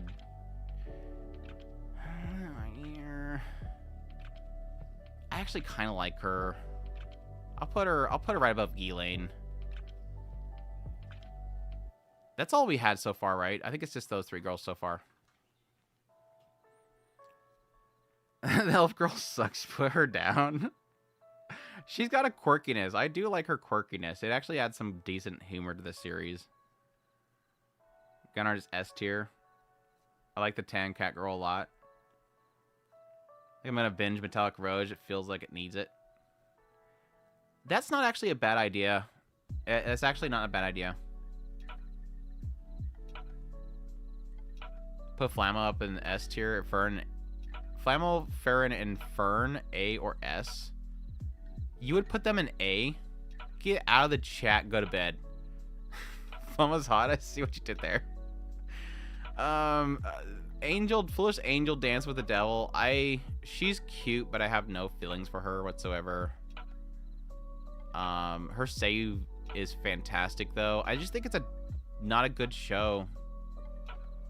So she's kind of, both these characters, even this like Rikujima, like we finally get Rikujima as a character that's actually kind of funny. And yes, technically the scenes with her in it are really funny, but she shows up like twice, unfortunately. Fullest Angel is Kaguya-sama Love is War at Home. Dude, shut your mouth. Adrian, time them out. It's trying to be Kaguya-sama's Love is War. I can agree with you by it's trying to be Kaguya-sama Love is War. Because it's the literally who's gonna fall in love with first. That's literally the only thing that's taken from Kaguya-sama. It just doesn't work in any way, shape, or form, unfortunately. Like I even got to that one scene they had in the PV. Like the PV, I'm already seeing that the PV that they released for the series was literally the whole show. Like I think they pre-animated the whole show, Because if I got like 6 episodes into it and they finally showed one of the scenes in the PV, pretty sure they had it all pretty much ready, which is sad because the show doesn't look good. So they should have taken more time, if anything. But like even with the whole scene in her house, it was just like I was kind of hoping for something here, but it doesn't feel it. I don't feel it, unfortunately. They overdid the boxer bit. Yeah, they killed that joke to death. Every time the boxers come up there, I'm like, oh gosh, we're doing this again. Now Toyama, no feelings for her either. Like, she's like one of the reasons why I think the writing in that show is kind of bad, is because they spent like one of the first episodes, they spent an entire episode talking about her, and I'm like, why are we wasting? This should be a character you talk about in like episode 5 or something like that. Why are we getting into her story before you get into her story? I wanted to like it too. It's boring. Started watching your videos around 3 weeks ago. You do good vids. Glad to watch. Thanks so much for the support. Thank you so much for watching the stuff. Glad to have you on board, hopefully. Hopefully you're subscribed. If you're not, then shame on you. I mean, I did your mid on Tales of... Yeah, I read the manga. Pretty much most all of it. And I dropped it like way late in it. It gets into a cycle. And when I started watching the show, I think it looks good. They're doing a lot better job than I thought they would visually. But I'm already getting that feeling of like, oh gosh, this is the cycle's already starting. Like when you have that scene where suddenly somebody's like, literally, let's do it. And he's going, well, not now. I don't want it to be forced. That's literally the rest of the that's the joke. And that will be the joke for the rest of the show. I will say, compared to most like ecchi fantasy harem types of shows, it does have some good stories mixed in there. Like the whole thing with the elves is a good example of that. Like it's not just go there and get the elf and then take off with her. They actually get into the whole story of the Tempest and the previous ring bearers and all that kind of stuff. It actually has some good lore in there. It's just, well, if you're there for the ecchi, it's not good. That's the problem. It's not that good. Like literally Chain Soldier does it so much better. Gushing does it so much better. Like there's a lot of ecchi this season. But I mean, yeah, if you just want to skip forward to the ecchi, do it. So I ain't gonna blame you. You do you. You do you. All right, Ishura. I'm sure that most people here don't even know what Ishura is, so this is probably the boringest segment of this. Is anybody actually watching Ishura? Am I the only person watching Ishura? Hey, we only get so much ecchi per season. I would argue it's been a long time since we had this much ecchi. Like I was thinking about the other a couple weeks ago. It's like this is a very heavy ecchi season. Because like the last like good ecchi show I remember having was Immoral Guild, and that was 2 years ago. Not 2 years ago, but a little over a year ago. I think that was fall of 2022. 1, 2, 3, 4, 5, 6, 7 people, and one person is not liking it. Well, I counted you twice. So, okay, 6 people. Should I watch it? Convince me. I don't know if I want to convince people on it yet. Because, I mean, it's great fantasy and characters and world building. And it's finally starting to do something good. So I think I'm at the point now where I can. But my warning is, it's not so much it gets good at episode 6 argument. It's more of a, if you're not a character person, if you don't like character and character stories, it's going to be hard to get to those first 6 episodes because it literally feels like they're introducing like 15 characters. And it's going in depth to each character and why they're in that world. And now it's finally, and during the time it's sprinkling in the world story. And now it's finally feels like it's all kind of slamming into each other. So if you're a big character person, yes, it is super good. The concept is that basically there's this world that for some reason visitors appear, which is people, not only people, but magical items and objects from other worlds will for some reason come to this one world. And they had at some point the Demon Lord was there. They destroyed the world. There was only one kingdom left. This hero destroyed the Demon Lord, but then disappeared. Now mankind's trying to find a new hero, and at the same time, this one general has broken off from that remaining kingdom, built their own kingdom, and now they're possibly going to go at war. And both of these kingdoms are now bringing in people of special abilities, which seems like it's mostly visitors from other worlds. They have all special traits. So like this girl right here, she has, what's it called? World's Word. I think it's World's Word. There's abilities in this world called words, which is where you use, essentially you have to control the knowledge of something to manipulate it. Like they explain the ability to heal is that you have to understand the person that you're healing in order to heal them. Well, World's Word is the ability to manipulate other objects without even having to understand it. So she can literally tell somebody die, and they will die. Where normally it would take somebody with that ability to understand fully how that thing works to tell it to die. So she's like massively OP. Gearless, what the hell, dude? Gearless, what are you doing? Dropping by out of nowhere. You're supposed to do that at Meshuggah Monday.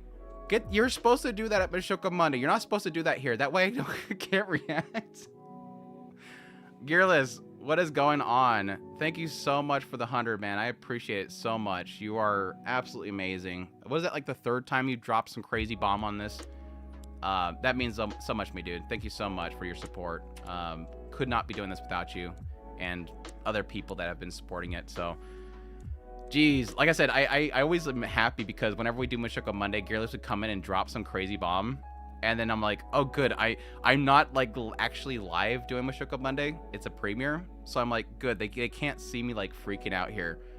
But yeah, it was hilarious. For those that don't know, Gearless dropped a bomb on us one of the Meshuggah Mondays premieres. The next recording I did, I thanked Gearless in the premiere recording, posted the premiere, and then somehow, I don't know how he planned it out, literally when I said it in the premiere, thanks Gearless, he dropped another one. And I was like, how did you do that? It was crazy. Thanks so much, Gearless. It means a lot to me, man. I appreciate your support. Who's the top of the list right now? These ones?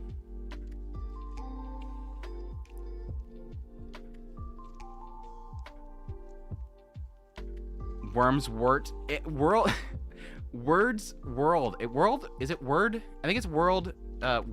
World Words. So like the words of the world. You're welcome. Thank you, man. I think it's World Word because it's the idea of like controlling everything. But yeah, there's several of them that like we just recently got her, which is by the way Rika Takahashi. She's like she's the Stampede, I believe it was, and she literally like controls this massive. She's like Ghost in the Shell.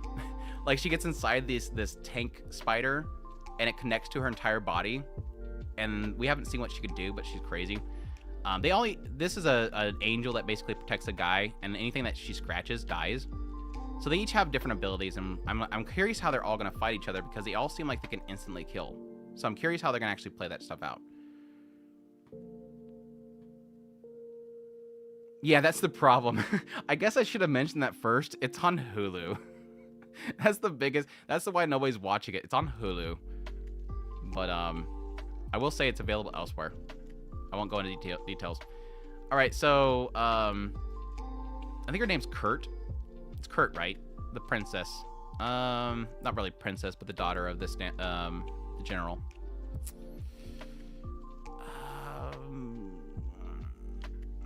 I'm gonna go with the. I did like her scenes a lot with the Wyvern guy. Yeah, I'll put her in B. She's a solid B. The crazy, I almost wanted to equate her to Lilia for some reason because she looks like Lilia at first. The crazy chick that's controlling Kai.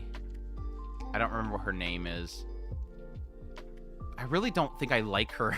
I just don't, I think she's gonna do something really bad. Like, she's literally nasty. She's essentially trying to find the world's words in order to show up everybody else and take down, like, everybody that's been looking down upon her. And she's willing to basically kill anybody to cover up what she's doing. She nearly killed her. So I don't know. She's like, in Kai's eyes, she's like her teacher and she's a good person, but in actuality, she's manipulating her. So I don't like her. Kai, who is Aoyuki, by the way, I want her to live, but I think she's gonna die. With the idea that she can literally tell people to die and they die, I don't think she's gonna last long. I just think that she's gonna, like, not kill somebody because she's gonna be told to kill somebody. She doesn't want to kill people, and then she's gonna get killed. But she's Aoyuki, so she's fantastic. I don't want to upsell her too much. I haven't really learned too much about her, so I'm gonna put her in B. She's just a kid. She's a kid in a bad setting.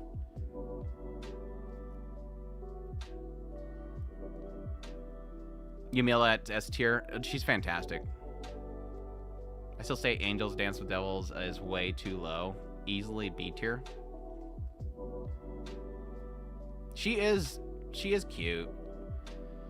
I have no feelings for her. Yuna, whatever her name is, I have no feelings for her. She's okay.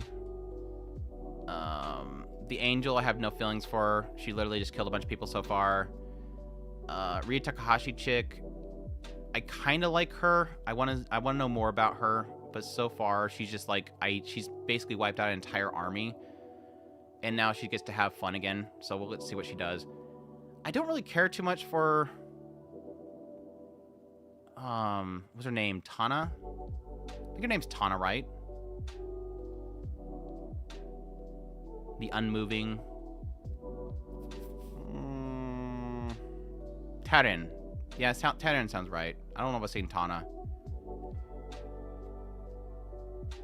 I'll put her in C. She's not that interesting so far. I'm actually trying to figure out why she's so obsessed with being self-proclaimed Demon Lord.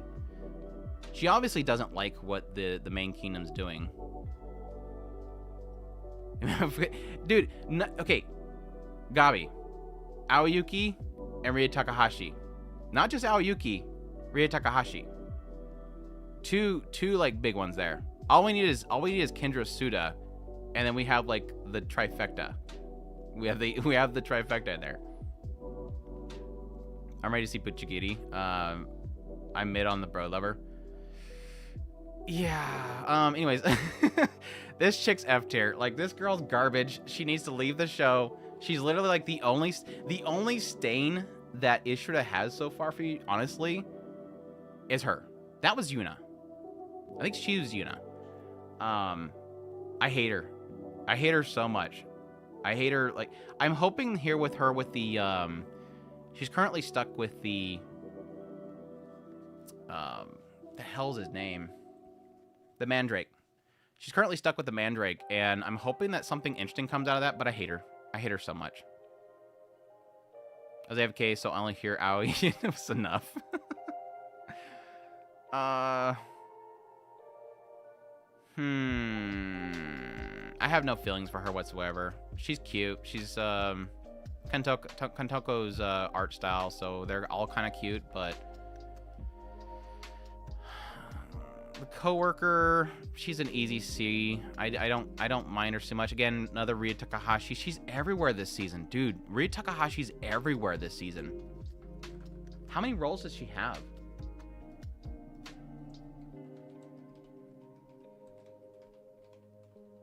I like using AnyList better. Let's see. She's in Snack Basue. She's in Urusei Yatsura, High Card, Sasaki and Peeps, Ishura, Classroom of the Elite.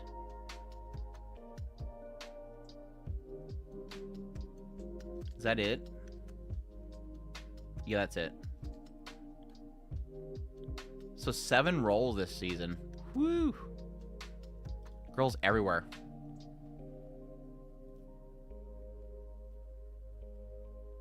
Higuara the Pelican. Pelican.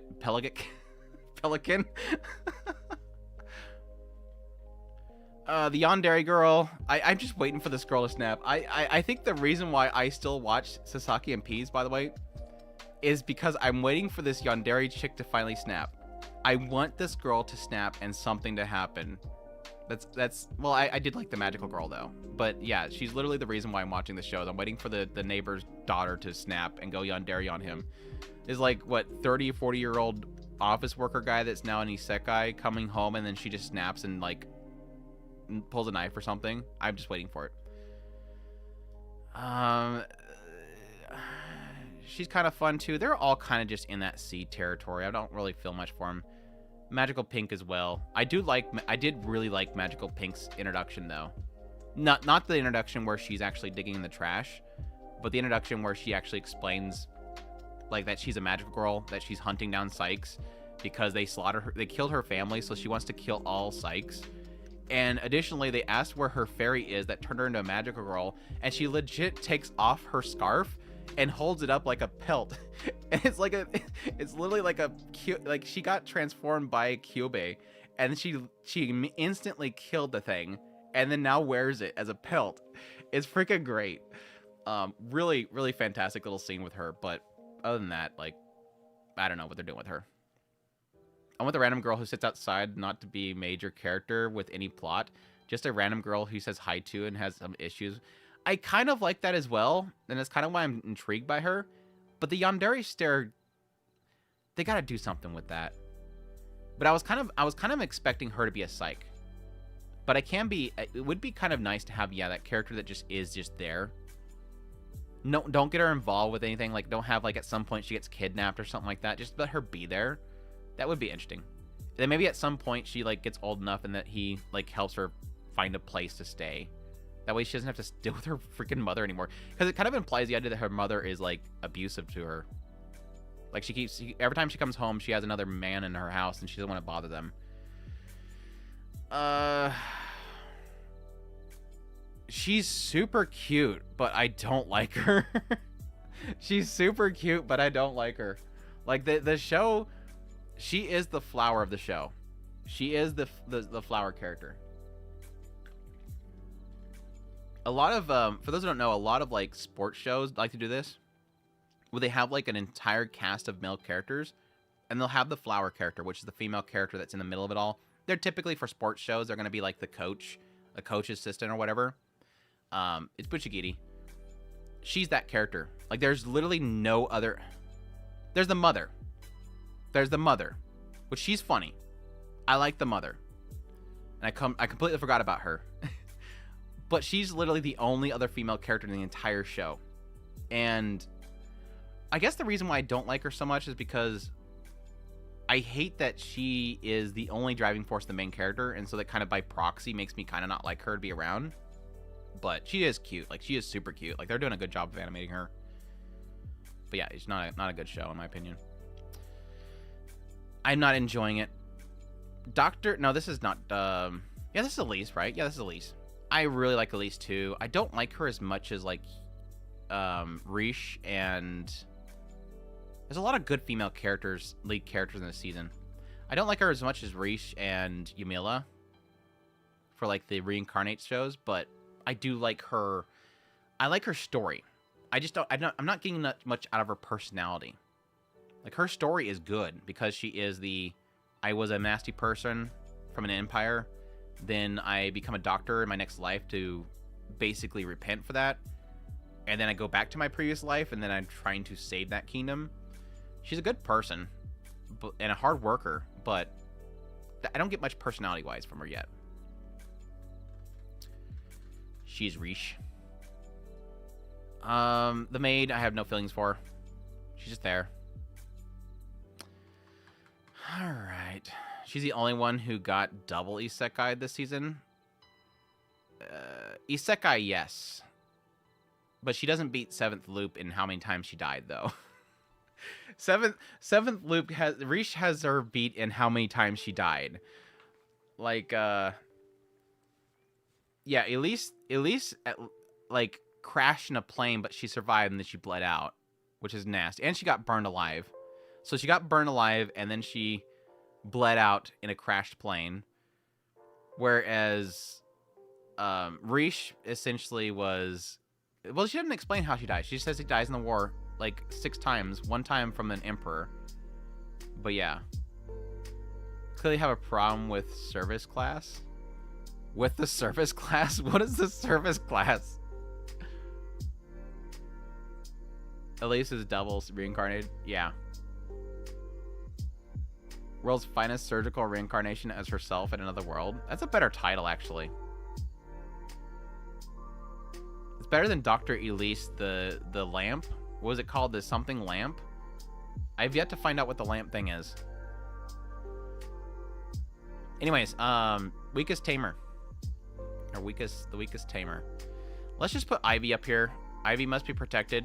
Ivy is so freaking sweet and must be protected. This smile must forever be protected. That smile in the OP is what I think of immediately. That must be protected. She's too pure. So S tier is easy for her. Hold on a second. Wait.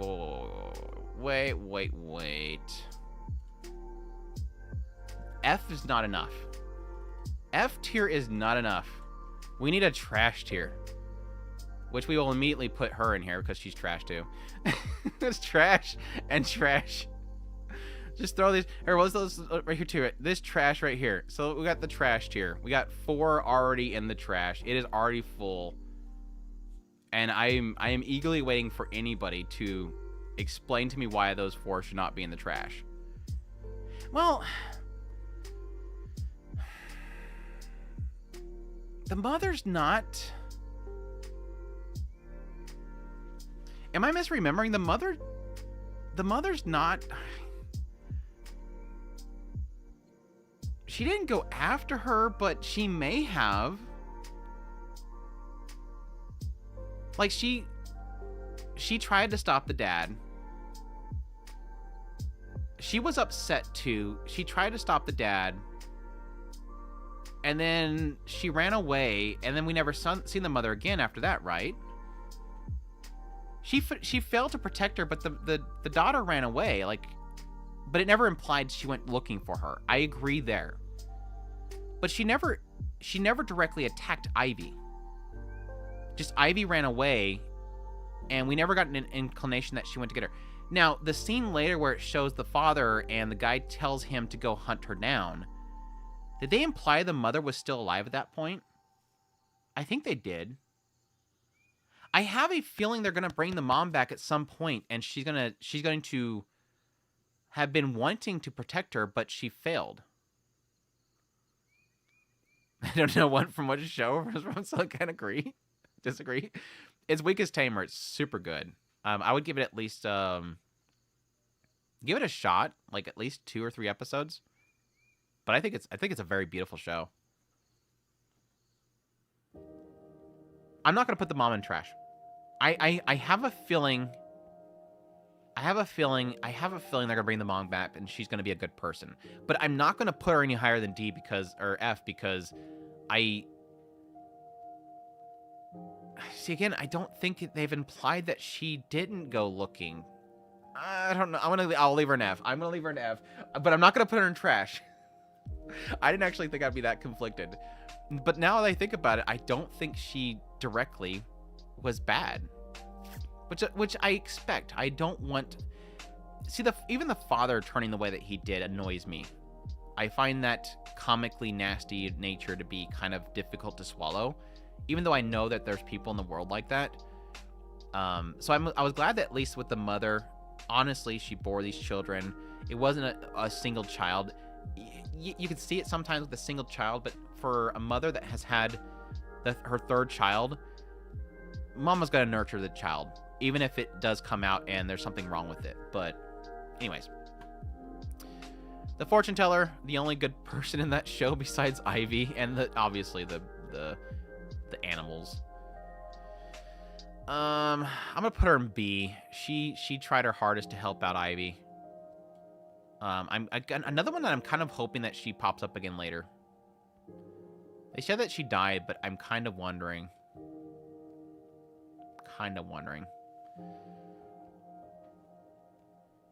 Let's start the light novel after the first season. I'm. It's in my list. It's in my list, but I would like to as well. All right, the fluffy paradise characters. The mom's okay. I have no feelings for her. We got flashbacks of her, so we may learn more about her, about Luba. Yeah, they just, when she went back to the town, she overheard them announcing that the lady died, the fortune teller died, and that it was because she was helping Ivy. Now's the time to clarify whether this is best girl list or waifu list. Both. It depends on the character. It's mostly best girl. Right, that's what I mean. It's like, yes, they could have technically murdered her. They could have found her dead out of old age, and they buried her, or they tried to kill her and she ran away. But they did technically imply that she didn't return back to her home, and then Ivy went there. So they may have captured her. I don't know. It's a possibility. We keeping up with the content. Love the content. Thanks, Joshua. Thanks. I appreciate the support, man. I'm glad you enjoy the content. V is good. The sister, she's sweet. I like how she stood up to those one kids, and she can summon a dragon. So she's kind of OP, but I have no feelings for her. She's cute, though. Where would I put...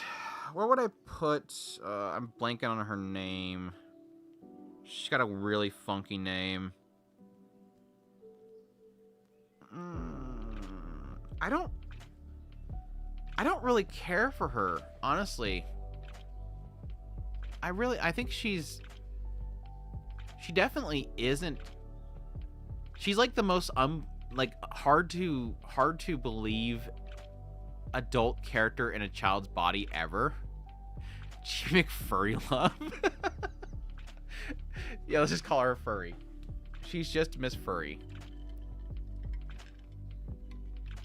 Yeah, Nefertima or something like that. It's a weird name. I just don't care. I really don't care. I find her just to be kind of one-note character. Oh, this is fluffy stuff. Oh, it's so cute. I want to hug that thing. She's fine, though. She's sweet. But I don't care about her. Giant chick, I don't care. I do like the Beast girl because she's freaking hot and she's tan. So just for waifu factor, I'm gonna put her in B because she's hot, she's tan, and she's a Beast girl, which I know is technically the same for her, but I like her character design better. I too much muscle for me. Too much muscle kind of puts me off a little bit.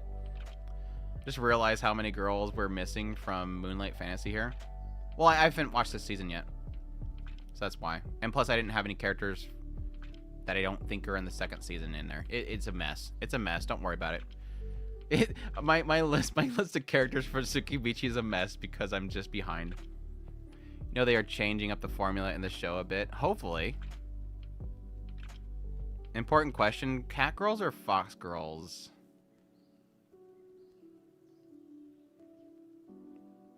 Typically, it's cat girls. Like most of my favorite beast girls are cat girls.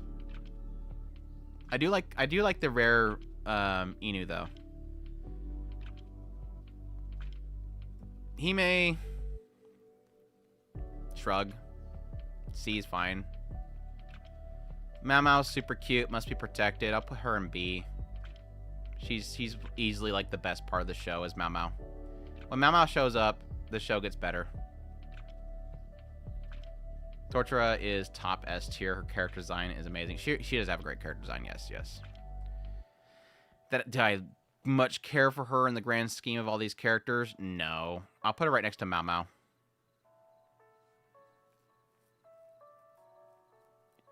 I'm going with foxes. Cuter girls, fluffier tails. That is true. I mean, it depends on what kind of cat girl. But yeah, typically with the fox girls, you do have a fluffier tail to work with. I think of like Helpful Fox, Senko-san. Sonoma's tier. No, I just put them in the tiers together. I did once do that, but then I just found that I'm just throwing a bunch of stuff in a single tier. It doesn't really require me to think much. Urusei Yatsura,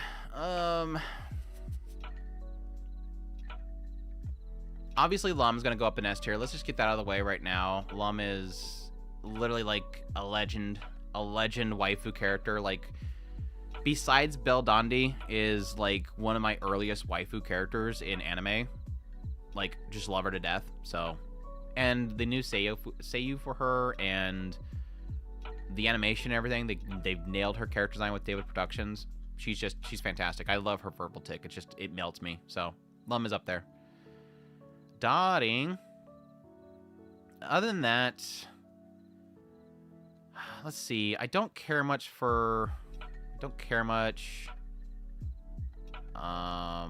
She's probably some of the funniest content in the show. And I guess I'm blanking on a lot of these names right now. I'm tired.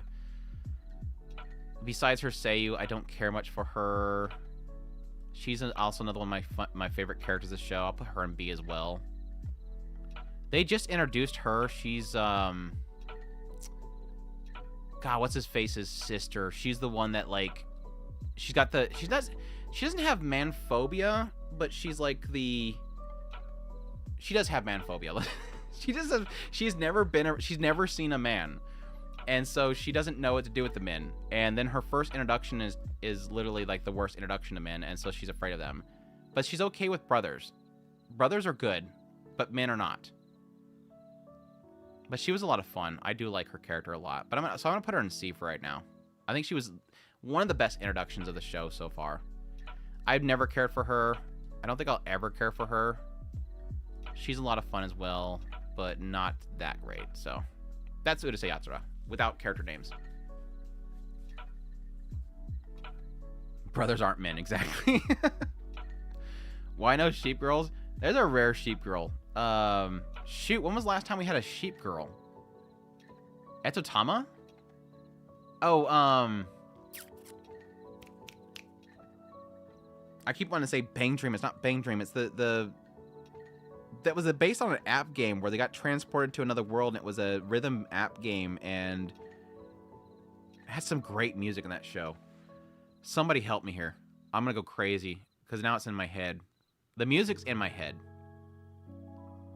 It was a girl, she got transported into her phone, into her app, and it was like this world where everybody wants to be in a band, and she was a cat girl in that world, and she joins all the other girls, and it's used that horrible CGI. Oh gosh, dude. Show by Rock? Show by Rock, wasn't it? It's Show by Rock, isn't it? Please tell me it's Show by Rock so I can stop thinking about this. Okay, good. Show by Rock's actually a really good show, by the way. The CGI at first was very off-putting, but Show by Rock's a really good show. I love the characters in that show.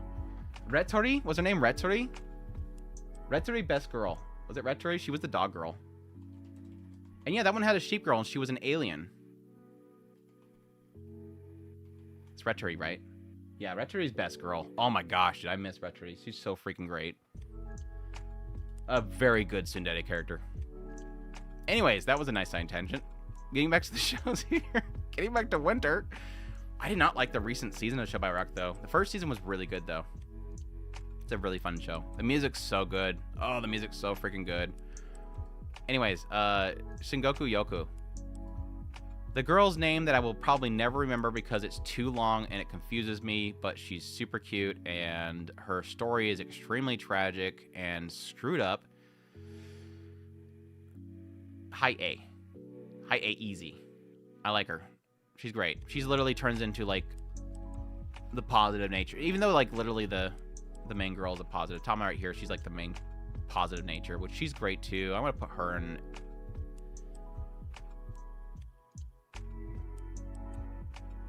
Yeah, I'm putting her S. She's great. I think she's, like, a lot of my fun of that show early on. And they're already kind of starting to dabble into her more darker side of her life, which I think is going to be hopefully good. I trust the writer to do a really good job of this story. Like, so far, it's been pretty basic setup, but they're kind of dabbling in some character development in there. And like I said, with my experience with Planet With, I'm really expecting them to do a really good job with all these characters. So we'll see. We'll see, but I like her so far.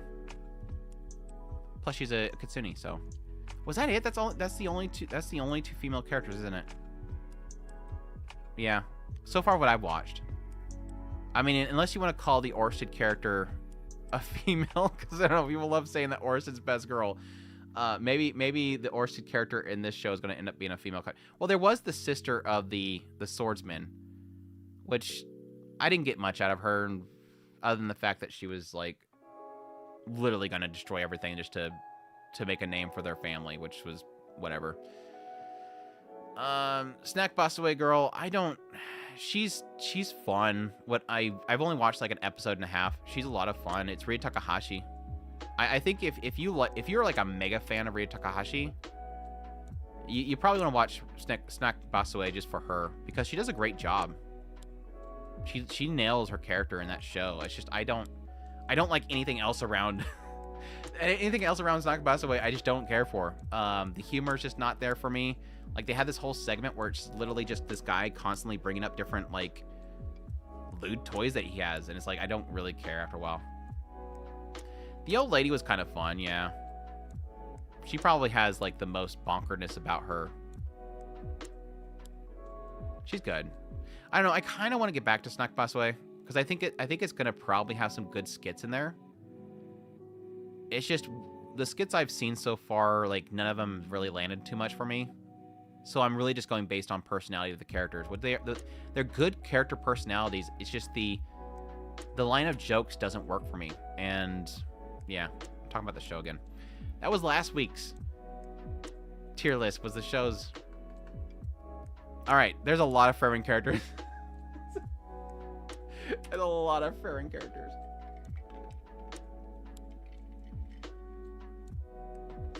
Brian, what's going on? Welcome to the stream. Surprised Mio and Tomoe aren't S tier together. I like Mio, but not as much as Tomoe. All right, Frieren. Ere.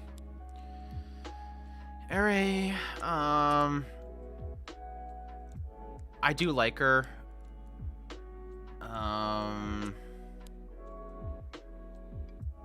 think A's solid for her. I do like the fact that they've kind of established that she's better than Werble. Like, she's more powerful than Werble. And I'm kind of curious. I was talking in my video today that I'm kind of curious as to if Werble chose to fight Ere because he knew that she was stronger than him, which is going to be kind of interesting. Well, it's more, I guess, an aspect that he doesn't think that anybody else can handle her, which I think is really cool. But yeah, her... I completely expected her to yell at Werble to carry her into the stinking dungeon. She's great. Fern trash tier for treatment of our boy Stark. Yeah, but Stark likes it deep down. He's gonna learn to like it. Fern is easy to S tier for me. Is no doubt. Where's she going S tier is the question mark. I don't think she beats Yamada for me. Yeah, I think she's right behind Yamada for me. It hurts for me to put her above Utena, but I will chop that up as the fact that I've been watching Fern for much longer than Utena, so we'll see at the end of the season. All you have to do to defeat Fern is leave a room full of mimics behind. Yeah, just throw her into a room with a mimic, and then well, then she'll blast her way out though.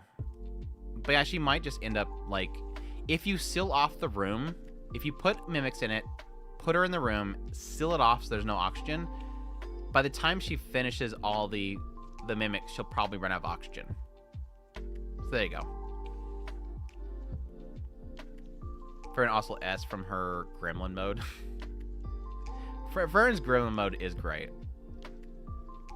We got a lot of really funny Frieren faces this week. All right, Flamel. I think I'm gonna stick with A tier for Flam, like high A tier. like the very brief moment that we got the perspective of Fern growing up, it was a really good segment. I really did like her character, but it's hard for me to put her high when we've only really had probably 20 minutes of content of her. It's good. It's a good 20 minutes. Like that whole backstory with Fama was fantastic. Like that first meeting, her literally blasting a bunch of demons, like literally she just like light switch, they're gone. But it's hard for me to put her that high when we've only had that brief moment even seeing her. Still need to watch my friend Friday vid. You seriously have not watched my... I'm joking. You can hear me gushing for 20 minutes later.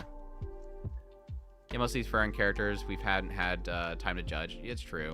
And I do admit that I said that after I put Ari up here, who's only been in literally, like, again, 20 minutes worth of episodes, so... It is what it is. Farron's obviously going to be S tier. Oh, nobody's seen that. It was a... I accidentally hit the right click, okay?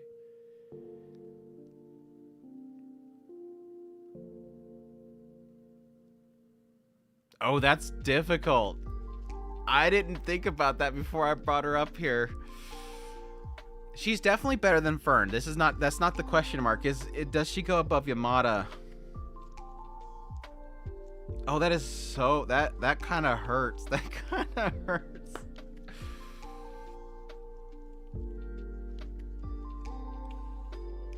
It's literally, do you like apple or do you like orange? Like, it's literally apples and orange thing. Like, they're two different animals completely.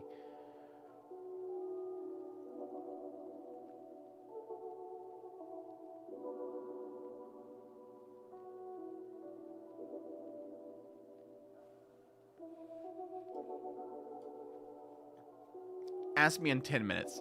Ask me in 10 minutes and I'll probably change my mind. They're both fantastic characters in their own right. That's a very difficult one to really fight with, because Yamada is just... Stop thinking about it, I'm gonna change it. I'm thinking like 2 minutes later I'm gonna change it again. That was a difficult one. Kana, moving on before I change my mind again. Kana is great. She's kind of in that 2 pure category too. I'm gonna put her in low A, like right above Ere. Another one that we haven't really had too much time with. Like, same with Laween. I'll put Laween and her have to go next to each other, because they're literally like Yuri connected by the hip. And there's still Mamo to come. Shut up! Don't remind me. Yeah, Mamo's gonna suck too. Don't remind me. Look at the Yamada with cat ears. Shut it. Shut it. I don't want to think about it. Shut it. Lawfin's great, dude. Seeing Lawfin this episode was so freaking great. I don't know why. There's something about Lawfin that I don't like the hair buns. Me and who was it? Earthly and I think Adrian were talking about what it is about Lawfin. It's not the ear buns. I don't like the ear buns. I think it's just the shoulder and the gloves and the thigh thing. And then she kicks complete butt. She got the whole Monkey King thing going on. She's great. And then plus she likes her snacks. I'm gonna put her like high A. She's almost creeping into S tier for me. I just love her design, yeah. Exactly. Don't love the hair, but I mean, the hair looks cute on her. I'm not a fan of it, but I would probably prefer... I would love to see her with her hair down. I bet she would look great with her hair down. I would even go for pigtail. But I understand with like the idea that what she is martial artist, it probably is a good thing. I like the hairstyle. Gabby comes in. I want to be different. I'm not like y'all. I'm feeling a little bit left out. I'm sorry. Sense is okay. I'm kind of impartial to the... I'm middle ground when it comes to like the sleepy characters, and she's definitely the sleepy character. Like she needs a cup of coffee. The whole hair tentacle thing creeps me out, though. I'm gonna be a low B. Like I'm hoping next episode a little bit more to her. We're starting to ease into her, but again, we only had technically one episode with her, so. Sere, I don't really have any feelings for whatsoever. Again, just introduced her. I'm sure it's gonna be a really fascinating character. The fact that it is technically Flammel's master does intrigue me a lot, but we'll see. And finally, Ubel. You would love the hair if you know what I mean. What? Ubel. Where does Ubel go? What is the chat's theory on Ubel? Castadel's already saying triple S, so we don't have a triple S category, so we'll have to settle with S. Robo Knight says S. Joshua B. Oof, we have an outlier in the crowd. Jim Miguel says S. Gabby S. Too much an edgelord to be, but is good. She's hard to place. Ubelnate dominates chat. A mid B. Joshua wants us to know that it's B. Going for 2 votes from Joshua, apparently. S Dojin material. I will admit that every time she's on the screen, it feels like we're going to get Dojins out of it. Like, the whole, like, binding thing from Warble, I'm like, watch. We're going to get something with her being bound. And sure enough. Did we get any stuff for her with Land? I made a joke video on Twitter about that, which I thought was kind of funny. When I think of an idea and I laugh at myself, then that's when I know that it's going to be a really terrible joke and I'm going to make a video out of it. But literally she's saying that she wants to empathize with Land, and then she's like, I want to know what's going through your head, and immediately just pops up in his head that he's going to be able to, if she empathizes with him, that he'll be able to get 2 of her. Ayo. All right, then low A. You can't vote 3 times. S tier. Okay. We're kind of in an S leaning group here.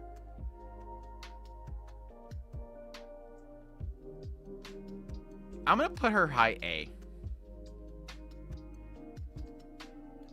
I'm not too much in the category of people like I get a kick out of the whole I can fix her thing, but I'm not like I don't actually subscribe to the idea of I can fix her. I don't know. I probably have a character out there that I'm like that with, like a character that I want to, I like it so much. So I'm gonna, I don't know. Let me see. My display cases.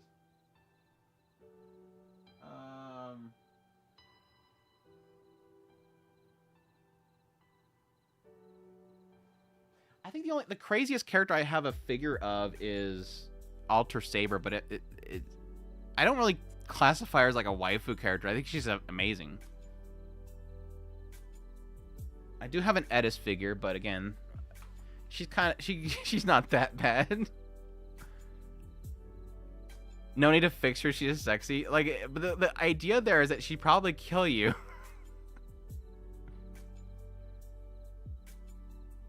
Think you can fix your ROM or room? Fix ROM like ReZero ROM? Join late. Seeing I missed most of it. Yeah, we're pretty close to wrapping up. I'm sorry. Well, we're some of these are gonna be really easy. We got the last bit that we have here that's gonna be difficult to go through is gonna be Apothecary. The rest of this is pretty easy. But no, I'm gonna put her high A. I do really like her though. Her design's fantastic. I do like her quirkiness. So I do kind of want to. I do like her, not quirkiness. Her it's a mischievous, but it's like a very dark mischievous. I do like that. I'm gonna leave her there. I'm gonna leave her there. You could fix her, but honestly, whatevs. Wrong with her is way better. It's true. Are we gonna make a new category of I can fix her, but I won't? Let's do that. Let's make that a thing. I could fix her, but I won't. Whenever we have a crazy character, we'll say I can fix her, but I won't.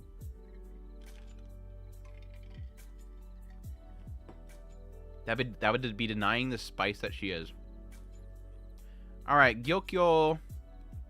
This sucks because I probably was actually planning on leaving these off because we've only seen them in one episode this core. So I will be kind of technically going based on I'll go based on the whole season. I don't want to not do by the season. Gyoko's great. I'd probably put her an A. I just love her personality. She loves messing with Jinchi, and she takes care of Mao Mao, so she's great. My gosh. Easily the best character developments of the show so far. I mean, Mao Mao's like right there. At least for like pretty much like a couple episodes worth. Like her character development was so freaking good.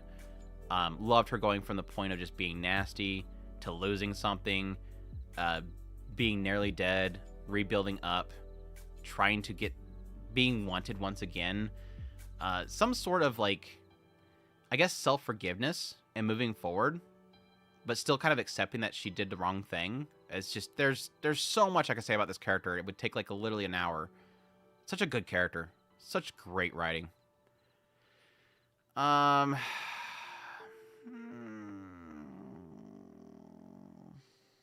This is Lishu, right? Lishu,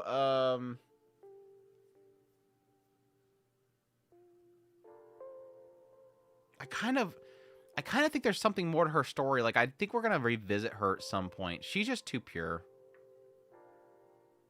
I'll put her in A2. I like her. Great redemption arc, yeah. It's literally how to write a redemption arc.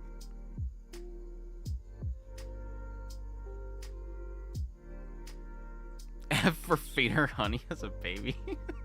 So mean. Traumatized by honey. Honey allergy trauma. PTS honey. The tsundere consort. I call it the tsundere consort. I have no feelings for her. I get a kick out of the tsundere humph, but she hasn't had her moment yet. She's not F yet. She's just there. She hasn't done anything but kind of just turn her nose up to a couple people. We'll see if they do something interesting. I'm sure they're gonna do something amazing with her. The writers just like that. Kind of introduced her to the rear palace, and then suddenly Mao Mao's gone. Well, Mao Mao got invited back, but anyways, she's forgettable. It's got one scene. This is what was her name? This is Paiden, and this is Mei Mei. Mei Mei and Paiden is pretty much in the same category. They're just the sisters. They're just the big sisters. I'll put them in B. I don't have like a big attachment to them, but they're there. I don't have the third one. What was the third one? Paiden, Mei Mei, and damn, I'm blanking on the third one.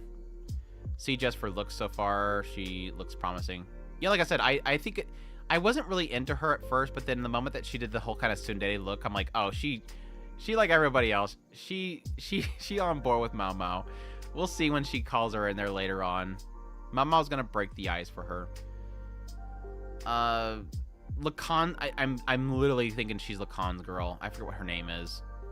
I don't think I'm gonna like her because it seems like she does seem like she's. My theory is she's jealous of Mao Mao because Lacan is obsessed with Mao Mao. And I think that she's trying to get Lacan. Respect to her because it seems like she's not letting that completely drive her force. So if my theory is correct, she might actually be a good character. But we'll see. We'll see. But for now, I don't really know much about her. And then finally, Mao Mao. I'm not even going to joke. Everybody knows it. Everybody knows the truth. The question is where she goes. God, I almost want to put her above Freren too.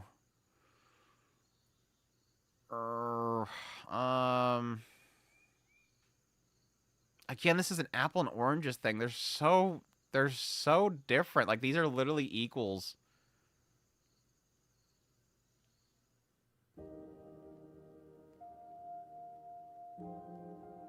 Actually, no. I'm gonna put her below Yamada.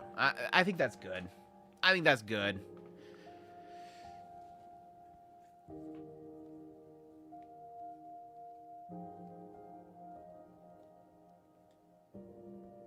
I wish we had more see more stories at Vertigus. Yeah, I do like every time they kind of relate to it anyways, or at least they refer to it.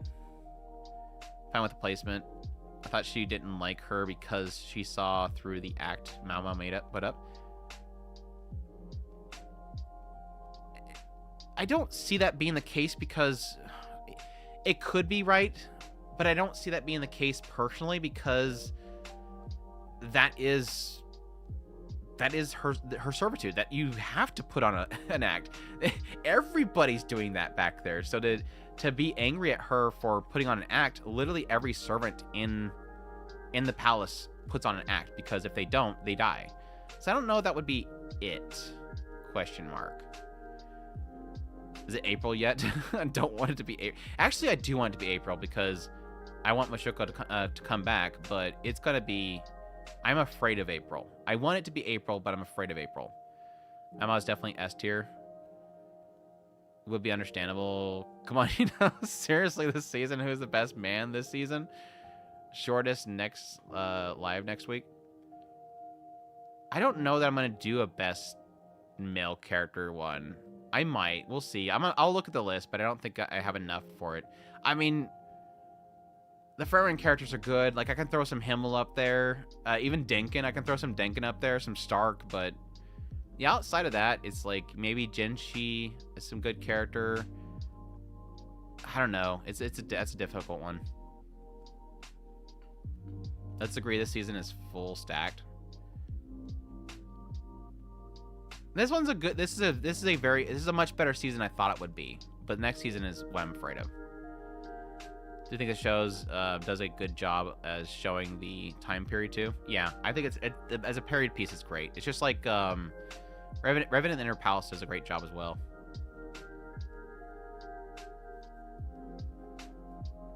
It's not on milk tier list. What is a milk tier list? I don't even. Never mind. I didn't ask that. If it's what I think it is, I'm gonna move on with my life. She's great. She's a lot of fun. Juiz, I don't feel Juiz. It feels like we're gonna get some really good story about her coming up. Like, even with the reveal here recently, I don't really feel it too much, but we'll see. Autocorrect MILF. I mean, it almost sounds the same. I think this is like the misdirect girl, which I don't care. She's hot, but yeah. What's her name? God, I'm forgetting her name. She's good too. She's cute. Tatiana is Ria Kajimia top tier. I love her. I love Tatiana. At some point when I realized that Tatiana was Ria Kajimia and she ended up actually being like a cute lolly character inside of this thing and being super OP, I was like, yes, I like this character a lot. Is it May? That's what I was thinking her name was May. How is the ball an S tier? Because it's Rikajimia. It's Rikajimia. And she's a cute lolly. Like, hold on a second here. Hold on a second. I didn't choose to do this for a reason, but I'm going to do it anyways. Let me see what,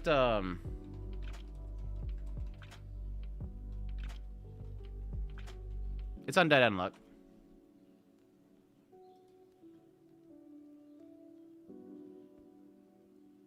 You guys aren't watching, am I the only one watching Undead Unluck?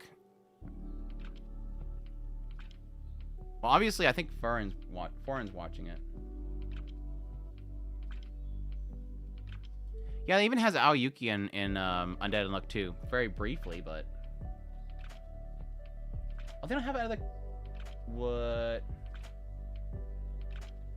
A-list does not have alternate images, really?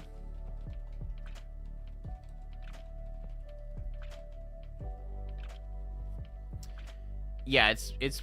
Well, I know the manga is, like, super popular.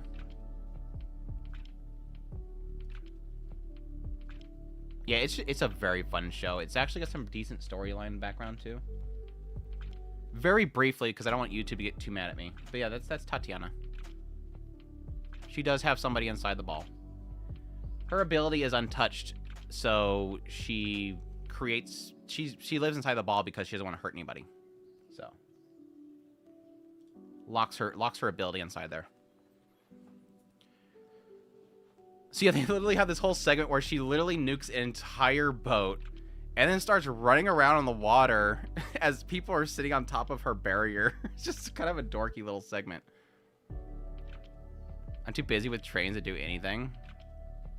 I'm watching great show. Looks like Eddie from My Hero Academia a bit.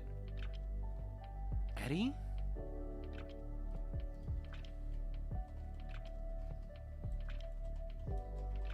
Am I blanking on who that is? Oh, yeah. Okay, yeah. All right. The battery girl. I completely forgot about the battery girl. Yeah, she literally looks like the battery girl from My Hero Academia. That's actually spot on.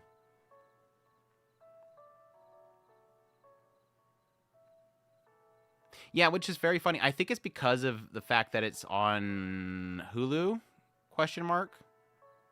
It's a Hulu Disney one. I think that's kind of hurting it a lot. Because it is a very popular shonen franchise. Like, it's in Shonen Jump, and it's, like, super popular, but... Do you think we'll get a first Artist's Extra Chapter animated this core? I think there's, like, a list of episodes out there that's been leaked. I don't know if it's true or not. So if you can find that, it might give you an idea. I assume we will, yes.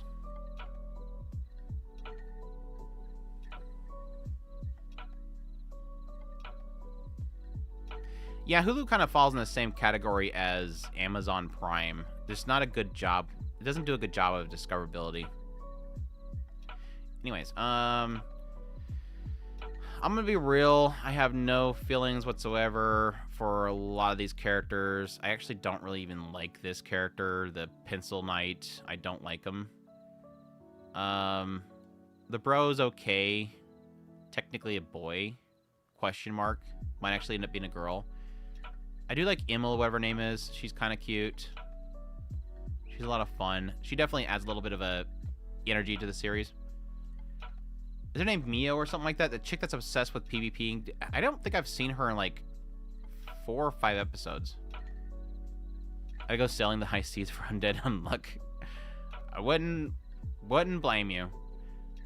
I do like the fact that they kind of revealed that she does want to PvP everything. Like, she wants to PK somebody like super bad, so it's a lot of fun.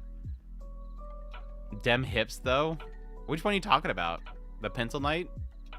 I just don't like her personality, and she's like the trope, I'm the super hot model in the right IRL or whatever. At least that's what they imply with the end of one of the episodes. I just don't care. At least Amazon got Recreators, which I found was rather interesting concept, since it basically about the fanfiction goes rogue.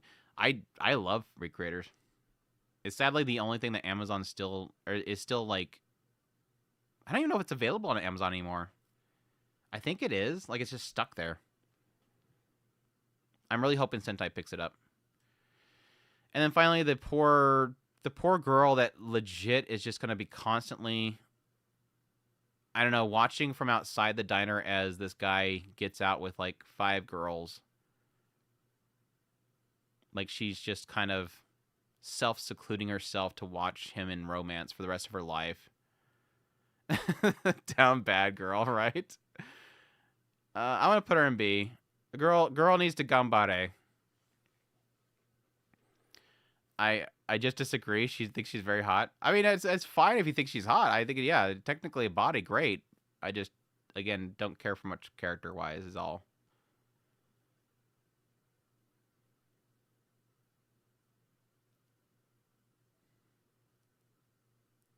I like how okay she is. OP, okay.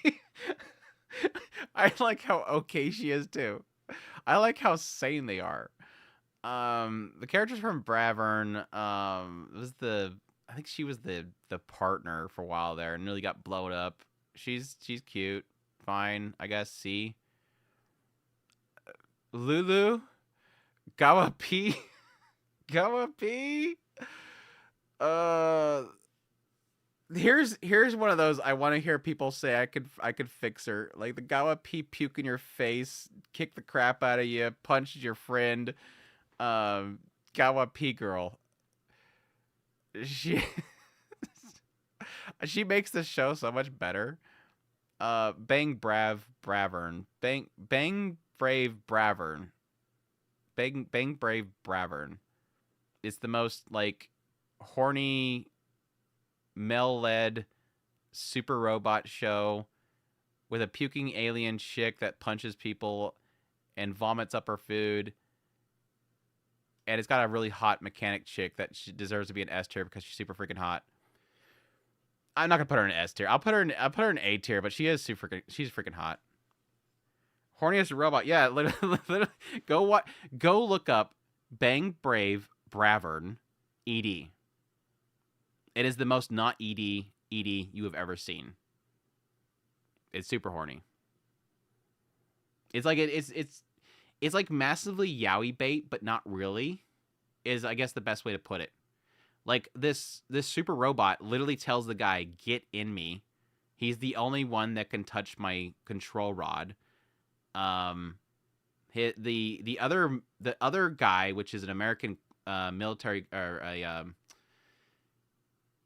he's in the military corps, the U.S. military corps, and he wants to pilot the robot really badly, but he says no, only he can go inside me. It's weird, but it's funny, but it's weird. I love it when you're inside me. Like literally, this robot goes on this like he's in front of like the leaders of like these commanders for these different groups of it's mostly like Japan and America and whatnot. And he literally is in front of them and he's going off on this long tirade about how great this guy is, that he's the only one that ride him. It's weird. No, see, Darling in the Franxx tries to be serious. Darling in the Franxx is serious. It's just within it is sort of a lewdness. Whereas Bravern is like the world is screwed up because literally everybody's dying. And it's like Old Noah's 0 levels of mass extinction. Aliens have crashed it into the earth. People are dying. Like they literally take a drone over to Japan and it's a sea of flames. People are dying, but in the middle is this robot that is literally like they threw Jim Carrey into the middle of an apocalypse. That's really what it is. Like this robot is, I'm guessing when they were up in space, I think this robot like tuned into like Japanese anime of super robots and got it in his head about this fantasy of being a super robot. And so the world itself is kind of like in trouble, but he's there as like this thing that shouldn't be there in this situation. And he's way too over the top doofy. So it's weird. Yeah, Zom 100 too is kind of that same kind of gist. Do I have a Twitch channel? Yes, it's twitch.tv/otakuspirited with an ED at the end of it. I'm probably going to be streaming there the end of the month because we have Final Fantasy VII Rebirth coming out, and I do want to play it. And so it's an excuse to live stream as content. Of all the games in my life, that's the only one that I care about playing and stopping everything I'm doing to play. So yeah, I have to. And yes, I would love to do it on YouTube. But I've heard too many horror stories about Final Fantasy Remake getting claimed, and I don't know if there was strikes happening, but at least claims that were happening. Which, for those who don't know, if you can claim, you can strike. So if I hear that if I get stuff that I get claimed, I immediately get rid of it, because if you get a claim, you can get a strike. So, anyways. Onsen, Paradise, Isekai, Pioneer, Hot Springs, 30-year-old that yells at girls to take off their stuff. Let's see, Rusha, the VTuber Rusha. They're gonna go see. I don't care about anything. She is cute. I'll put her in C. I do like the Fox girl. Pandamichi Girls. sound like a kind of show that might have been a big hit, if not overshadowed by Gushing. Sort of true, yeah.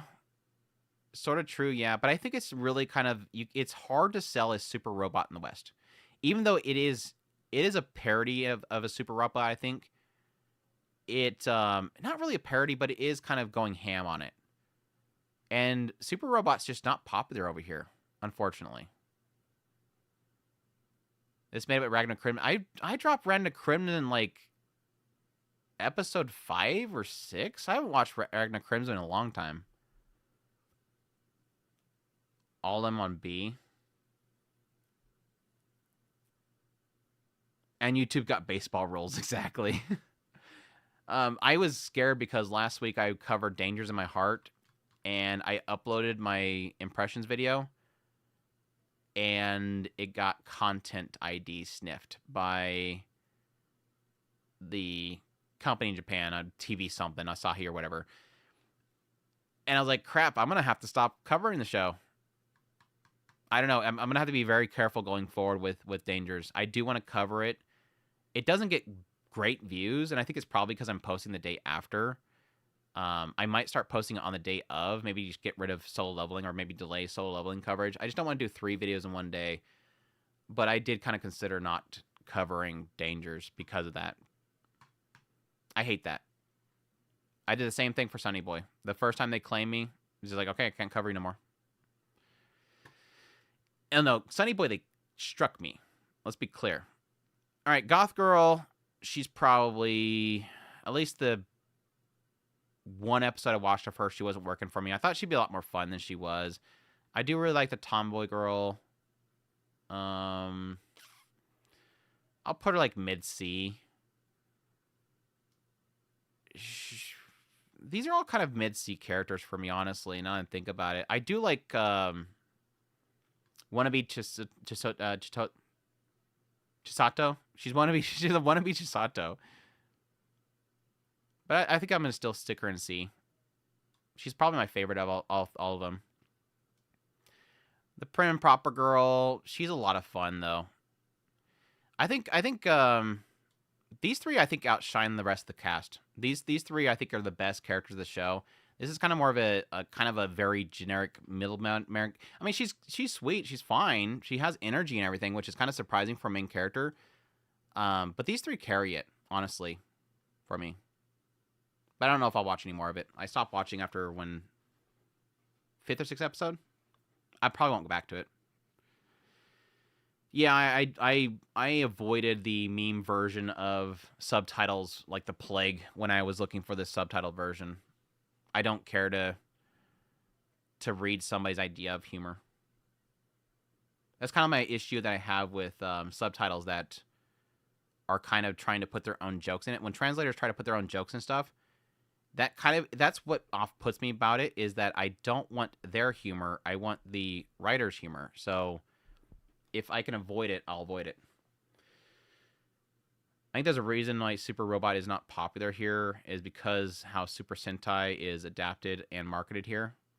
I mean, Big O did really good. That's technically a Super Robot type of series.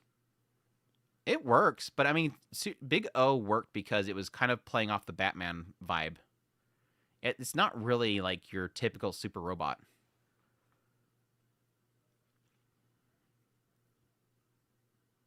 Big O had style, and like I said, it nailed Batman.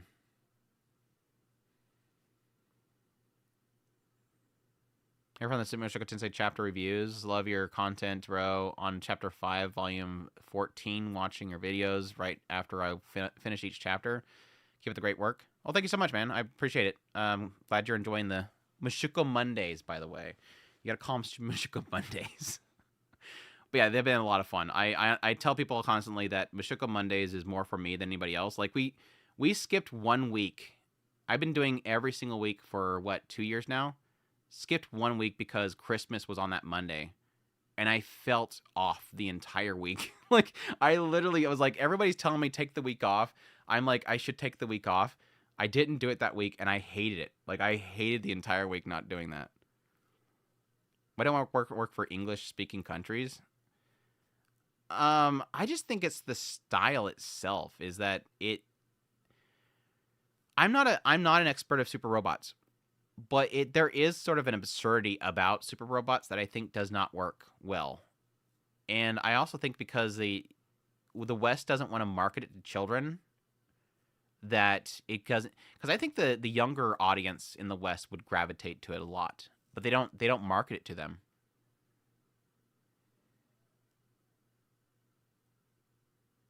I don't think it's just, well, yeah, Adult Swim, obviously them marketing it's going to help it out a lot. I don't disagree with that, but I don't I don't believe that's why Big O worked. I think Big O worked because Batman at that time was massive. Like you could not go like 2 feet without tripping over something Batman. Like Batman was huge, and Big O was literally like Batman with mechas. Escaflowne did pretty well. I wouldn't consider Escaflowne a super robot. Am I wrong? Again, I'm not an expert of super robots, but I don't consider like calling Escaflowne super robot because Escaflowne is basically Gundam in a fantasy world, and nobody's gonna call Gundam a super robot.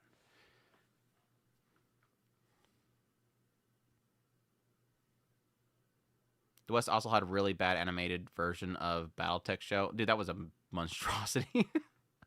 We don't talk about that. Netflix is massive praise for putting Pacific Rim on there. Pacific Rim is good. I actually like Pacific Rim. Pacific and the Black was okay too. Totally get it. Just nice to find someone else who enjoys this series as much as I do.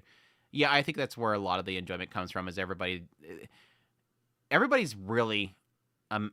I think the thing that makes it so addictive is that people are so positive about it, and I feel that with a lot of the premieres that people are just kind of like essentially wanting to experience. Because most of the people that watch the Mashuko Mondays, you're like an outlier, by the way. Most of the people that are watching Mashuko Mondays, they've read it. They just want to re-experience it through me, and it's been a lot of fun. And it's technically one of those series that you can catch things the second time around that you didn't get the first time. Idol shows hardly gain any traction in English speaking countries, other than the probably 4chan lurkers. Yes, and that's mainly because I think it's so jarring, which is so funny because if you actually go and look on, I every now and then I'll suddenly run into Disney commercials, Disney Channel commercials, and it's so crazy how much Disney has essentially tried to recreate the idol industry in their content. Like literally, I was over visiting somebody's house one day and they had Disney Channel up, and they had these long commercial breaks where they literally had like actresses from like different shows, and they'd be doing like a dance routine, like a music video mid commercial break, and they legit look like idols. Like they look like Japan idols. Like it's so funny how like at least Disney Channel has been sort of they're trying to recreate the idol industry in their network. Which, yes, if you know the idol industry, that's kind of a little bit scary, but not really too. That's not too much of a stretch for Hollywood. Let's be honest. Like Hollywood has been known for exploiting young individuals for content and movies and musics and all that kind of stuff. So it's not too much of a stretch. Like I hear a lot of criticism for the idol industry in Japan. We don't treat Hollywood stars that are young that well over here either. So it's not too much of a stretch to think they would recreate it here. So that's a funny concept there to think that idols don't really do well over here. And I think it's because it's so just Japan is so into the idea of like youth. Youth is beauty, basically. And yes, we're a lot about youth is beauty as well, but we don't say that out loud. Japan says it out loud. So it is kind of interesting to kind of see that there's such a rejection of that, but yet it does make sense because it's the cringe idea. It looks too cringe. They're too cutesy, basically.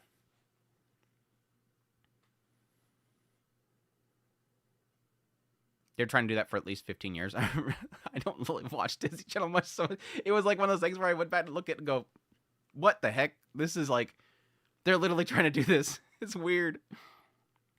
But yeah, they've been doing it for a long time. I seen it as well, but it went from like just music videos. Like what I mean is that like they've always been doing music. They've always been essentially taking their stars and making them do music videos and stuff like that and selling albums. But I mean, it's getting more in the realm where it looks like cutesy and more in that realm of something like Japanese idols is the best way to put it.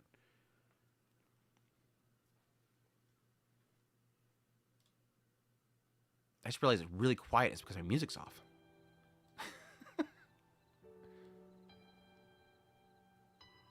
Except Shinepost. Shinepost is Groat.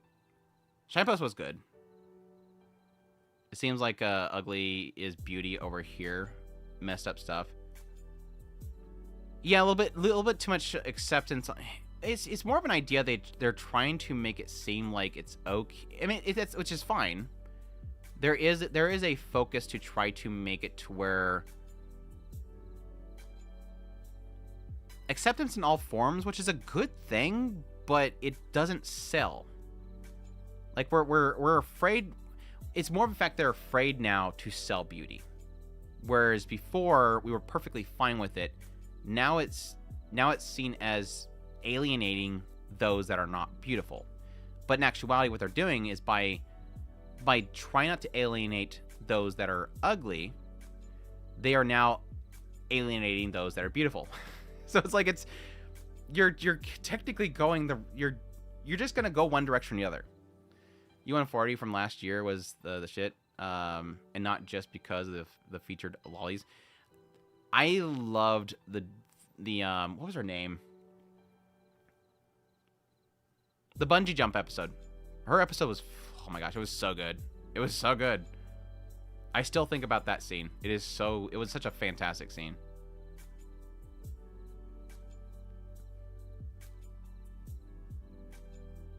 I feel like too many people always give idols crap but fail to realize how bad our industry is. Right. It's the rules for thee and not for me kind of thing. It's completely a rules for thee and not for me. That's like literally yesterday. So for those who don't know, middle of last year, it was middle of last year, wasn't it? Or was it the previous year? Essentially, again, Sony buys Right Stuff, immediately clears the entire Right Stuff store of everything adult. Eventually merges the entire Right Stuff store into Crunchyroll store. And then last night, I get an email and I see a tweet at the same exact time. Crunchyroll store selling a brand of Playboy. Rules for thee and not for me. We literally cleared our entire store of anything adult. But check out this brand line of Playboy. They're literally, I mean, it's not like it's just branded gear. It's branded outfits and everything of, I think it's Playboy Tokyo. So it's anime themed Playboy. But it's like, really? And there's no, yeah, I don't think there's any sort of, I was logged off at the time when I went to the store, and there's no gate. Like, it's literally there. Which again, it's just a logo, but at the same time, it is a brand for that. So they're selling this to children now. Again, it's like that whole hypocrisy thing. On our terms, basically. We even got rid of like all of interspecies reviewers because that is that, but we're okay with the brand, which is that. I can't read ecchi, but here, yes, have my bunny. I got that one too, and that was my immediate thought. I was floored the moment I seen it. Crunchyroll added it without a gate. Quite things to wake up to. Like I said, I was logged off and I was able to go to the page for it. I don't know if it locks you when you go to buy it, because I'm obviously not going to buy it, but I have like a million other things I would rather pay for than a bunny. But yeah, and the anime characters don't look that great. Can I ask, since I joined after I came out, what was your rating on Restaurant from Another World? I did not watch much of it, but my brother loved it. I did kind of want to try it out again because that got 2 seasons, didn't it? I'm not a foodie person, and that was my biggest hold up on that one. I'm not a foodie person, so if it spends too much time on food, like I'm even struggling with Dungeon Meshi. So, and even Torture Princess.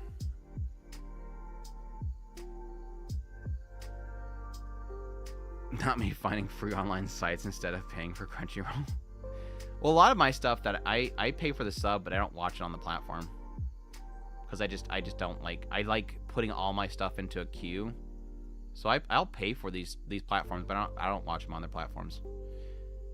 That's why every now and then, like whenever somebody's asking me like, for instance, where's Undead Unluck? I'm like, it's either on Hulu or Disney. I don't know. I pay for the subs and I download it. I don't know which one it's on. I hate dealing with all these different sites. I like having it all in one bucket. I'll pay them, but I'm going to keep it all in one bucket. Because that's where it's going to come from anyways. The subs are going to come from there anyways. Anyways, I'm going to, speaking of Mashuka Mondays, I'm going to call it and get rolling over to editing. I have like 26 minutes left of editing to do on that one, so I want to get that done before I can jump back in the next couple chapters of that series. Some illegal sites are better, if not. I do not like illegal sites. I will never go to the illegal sites. Torrenting is about all I'll do.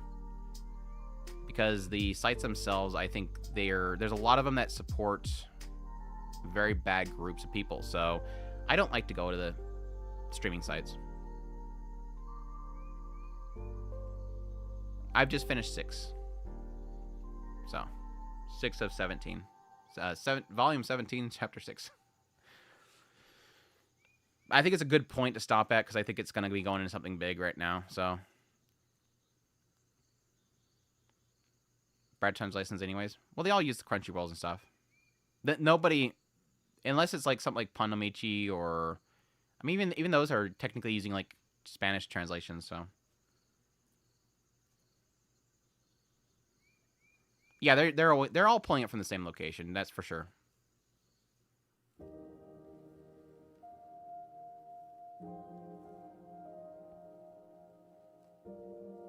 Anyways, yeah, I'm gonna call it there. Thank you guys so much for dropping by. It was a lot of fun going through this list. Again, thank you to Gearlist for the amazing drop on there. Thanks for Funshine, Andres, and Sergio Donna. I think they dropped something before I started the stream. So, but yeah, tomorrow we'll be doing Apothecary Diaries, probably solo leveling again. Danger My Heart, maybe. And then I'm not sure what I'm gonna do Sunday, so we'll see. But yeah, definitely appreciate you guys for dropping by. Y'all have a good one.